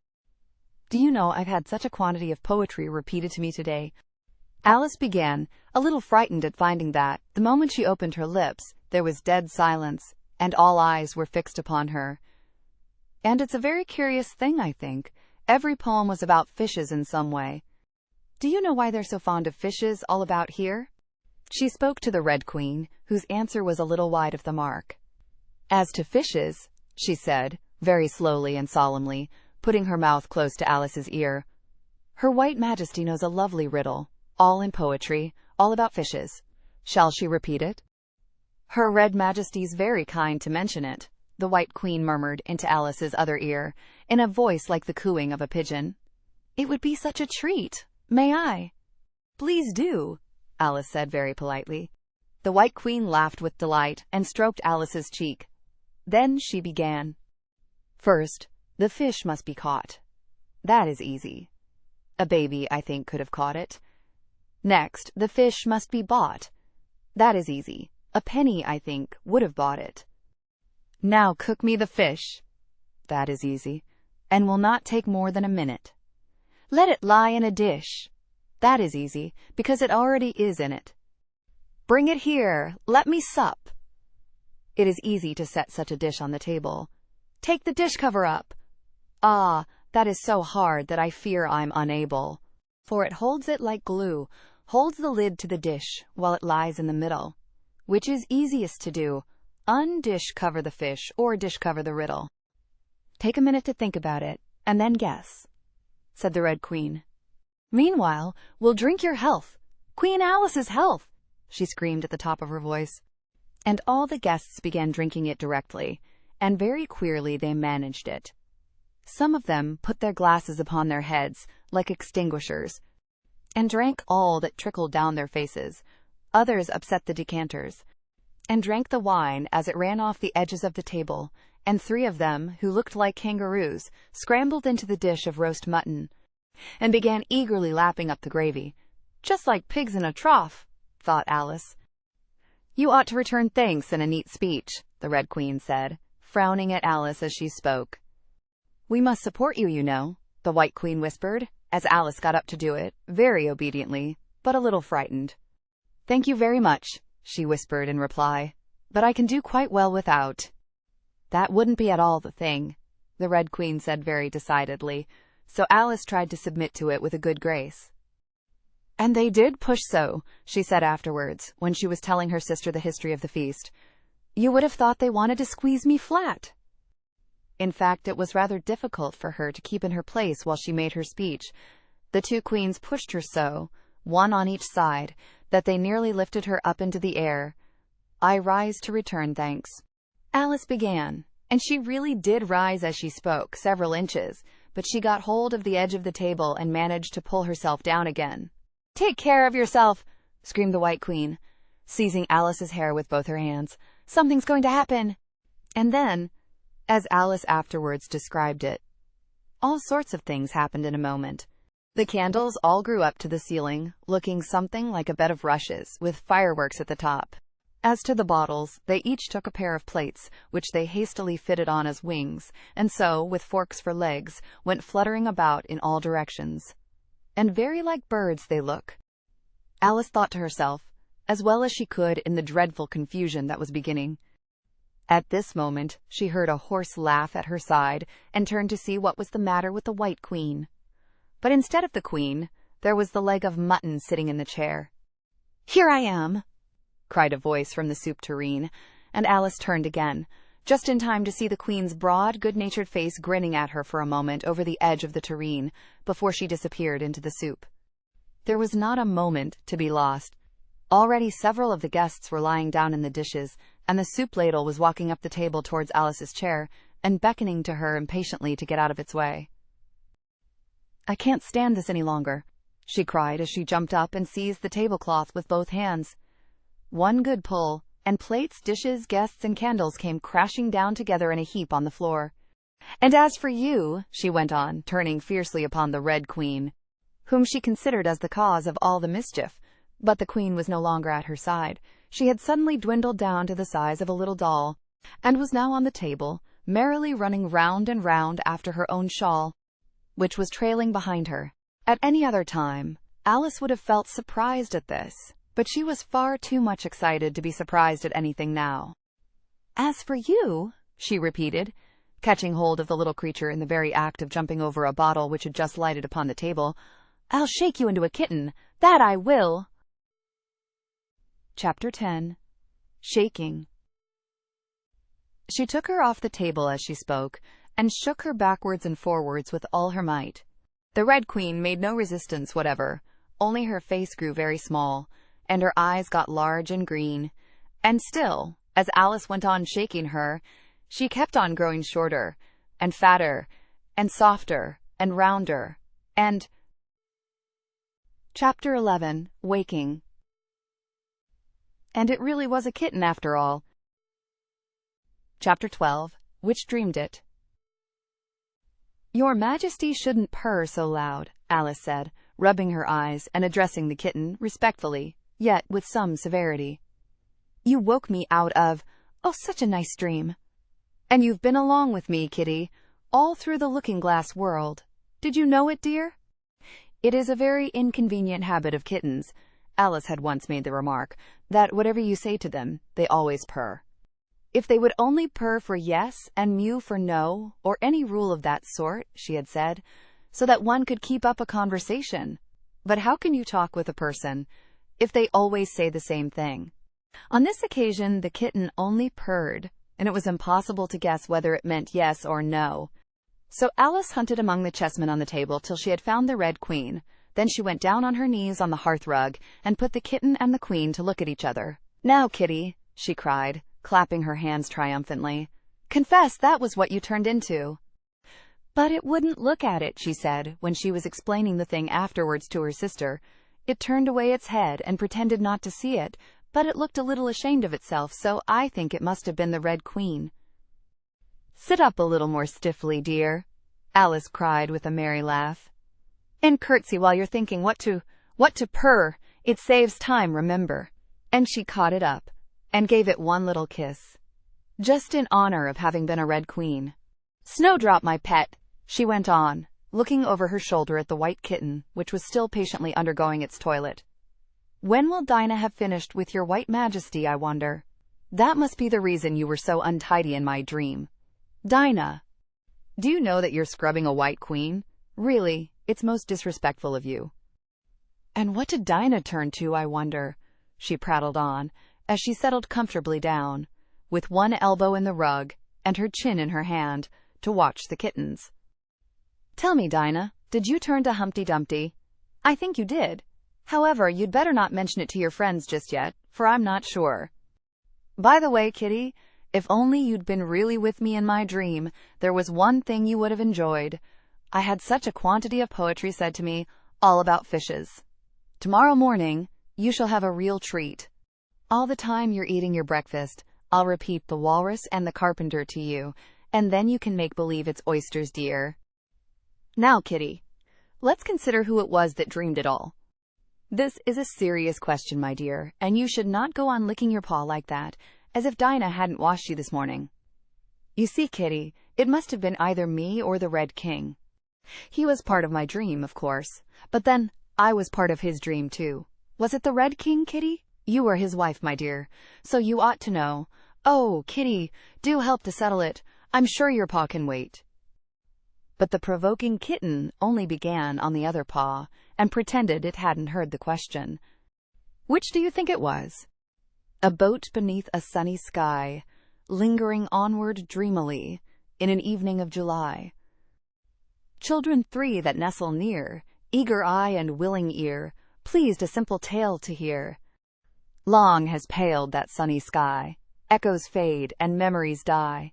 Autumn frosts have slain July. Still she haunts me, phantom-wise, Alice moving under skies, never seen by waking eyes. Children yet, the tale to hear, eager eye and willing ear, lovingly shall nestle near. In a wonderland they lie, dreaming as the days go by, dreaming as the summers die. Ever drifting down the stream, lingering in the golden gleam. Life, what is it but a dream? Thank you for tuning in to vibeBooks. We hope you enjoyed this journey. Please consider liking, commenting, and subscribing to our channel. Check out our playlist or explore vibeBooks for more classic stories. Until next time, happy listening.